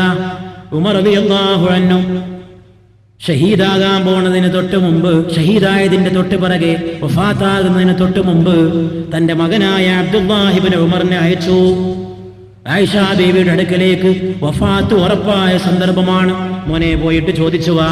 ഉമ്മുൽ മുഅ്മിനീനായ ആയിഷ സിദ്ദീഖ റളിയല്ലാഹു അൻഹയോട് ചോദിച്ചു വാ, നിന്റെ ബാപ്പാക്ക് 6 അടി മണ്ണ് ഹബീബായ നബിയുടെ റൗളയുടെ അരികത്ത് അനുവദിക്കുമോ? ആയിഷ ബീവി അനുവദിച്ചു. മകൻ വന്ന് വിവരം പറഞ്ഞു. എന്നിട്ടും തൃപ്തിപ്പെടാതെ ഉമർ റളിയല്ലാഹു അൻഹു പറഞ്ഞു, സന്തോഷമായി, പക്ഷെ ഒരു കണ്ടീഷനും കൂടിയുണ്ട്. എന്റെ ശരീരം നിങ്ങൾ കൊണ്ടുപോയിട്ട് ഖബറടക്കം ചെയ്യുന്നതിന് മുമ്പ് ആ വീടിന്റെ പുറത്ത് വെക്കണം. ആയിഷ ബീവിയുടെ വീടിന്റെ പുറത്ത് വെച്ചിട്ടൊന്നും കൂടി ചോദിക്കണം, ഉമ്മുൽ മുഅ്മിനീൻ, ഈ വന്നിരിക്കുന്നത് അല്ലാഹുവിന്റെ റസൂലിന്റെ എളിയദാസനായ ഉമറാണ്. ആ ഉമറിന്റെ ശരീരമാണ്. ആ റസൂലിന്റെ അടുക്ക കിടത്തിക്കൊള്ളട്ടെയോ, അവിടെ തന്നെ ഖബറടക്കം ചെയ്തു കൊള്ളട്ടെയോ എന്നൊരു ചോദ്യം ചോദിച്ചിട്ട് അകത്തുനിന്ന് മറുപടി കിട്ടിയാലേ എന്നെ കൊണ്ടുപോയിട്ട് അവിടെ കിടത്താവൂ എന്ന് പുണ്യ റസൂൽ കരീം സല്ലല്ലാഹു അലൈഹി വസല്ലമയുടെ ഇഷ്ടതോഴനായ ഉമർ ഇബ്നുൽ ഖത്താബ് റളിയല്ലാഹു അൻഹു പറയേണ്ട താമസം മകന് ഏറ്റു. അവരങ്ങനെ തന്നെ ചെയ്തു. അതാ പുണ്യമാക്കപ്പെട്ട ശരീരം കൊണ്ടുവന്ന് കടത്തിയിട്ട് പുറത്തിറക്കി വെച്ചിട്ട് ചോദിച്ചു, ഇതാ വന്നിരിക്കണേ. അകത്തുനിന്ന് മുഴങ്ങി മേലെ പതുങ്ങിയ സ്വരം, പണ്ഡിതയുടെ സ്വരം, കവയത്രിയുടെ സ്വരം, പുണ്യ റസൂലിന്റെ മേനിയുടെ കൂടെ കിടന്ന ആയിഷ ബീവിയുടെ സ്വരം, പുണ്യ റസൂലിന്റെ വചനങ്ങളെ ഏറ്റെടുത്ത ആയിഷയുടെ സ്വരം, പുണ്യ റസൂലിന്റെ രാവും പകലും കണ്ട ആയിഷയുടെ സ്വരം, പുണ്യ റസൂലിന്റെ നാണം കണ്ട ആയിഷയുടെ സ്വരം. അള്ളാഹുവിന്റെ റസൂല് എത്ര വലിയ നാണം കുണുങ്ങിയായിരുന്നോ. മറ്റൊരു ഭാര്യ പറഞ്ഞു, ഞങ്ങളുടെ കൂടെ കിടക്കാൻ വന്നാൽ ഉടനെ തല താഴ്ത്തിയിട്ടങ്ങ് കിടന്നു കളയും, പിന്നെ ഞങ്ങളെ അധികം നോക്കൂല, സ്വന്തം ശരീരത്തിലേക്ക് നോക്കൂല.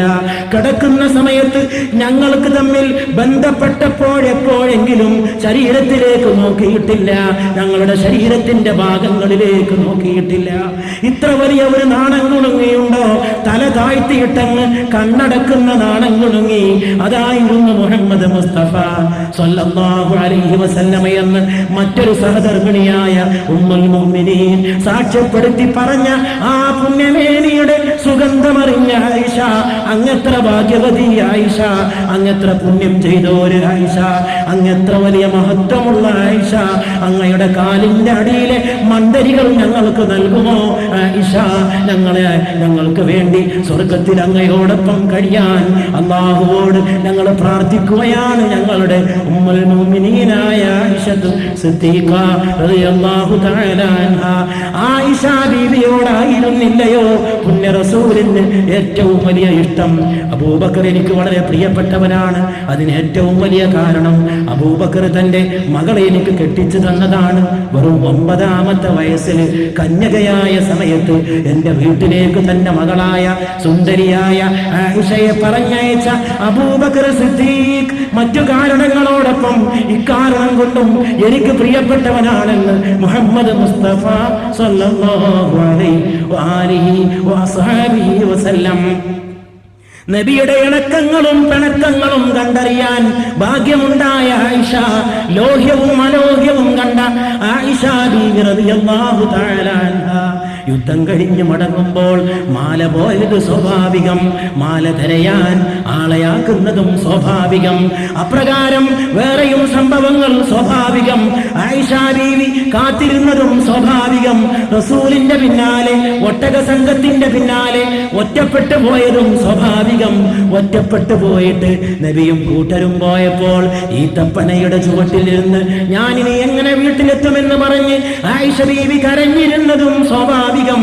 മൂവന്തി നേരമായതും സ്വാഭാവികം. ഇരുട്ട് മൂടിയതും സ്വാഭാവികം. പുണ്യ റസൂല് മദീനത്തേക്ക് കുതിച്ചുപോയി, കൂടെ സഹാബത്തും കുതിച്ചുപോയി. ലോകനായകൻ വിട പറഞ്ഞു, തന്റെ പ്രിയപ്പെട്ട ഭർത്താവ് പോയി മറഞ്ഞു.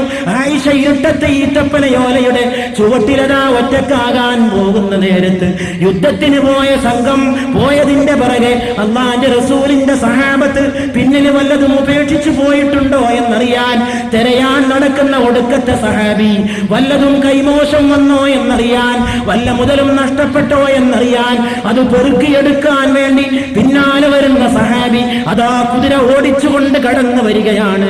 കുതിര ഓടിച്ചുകൊണ്ട് കടന്നു വരികയാണ്. റസൂല് പോയി, സഹാബത്ത് പോയി. ആരുമില്ലാതെ ഒറ്റക്ക് മരുഭൂമിയിൽ ഏകാന്തയായിരിക്കുന്ന ആയിഷയുടെ അടുക്കലേക്ക് സഹാബിയെത്തു.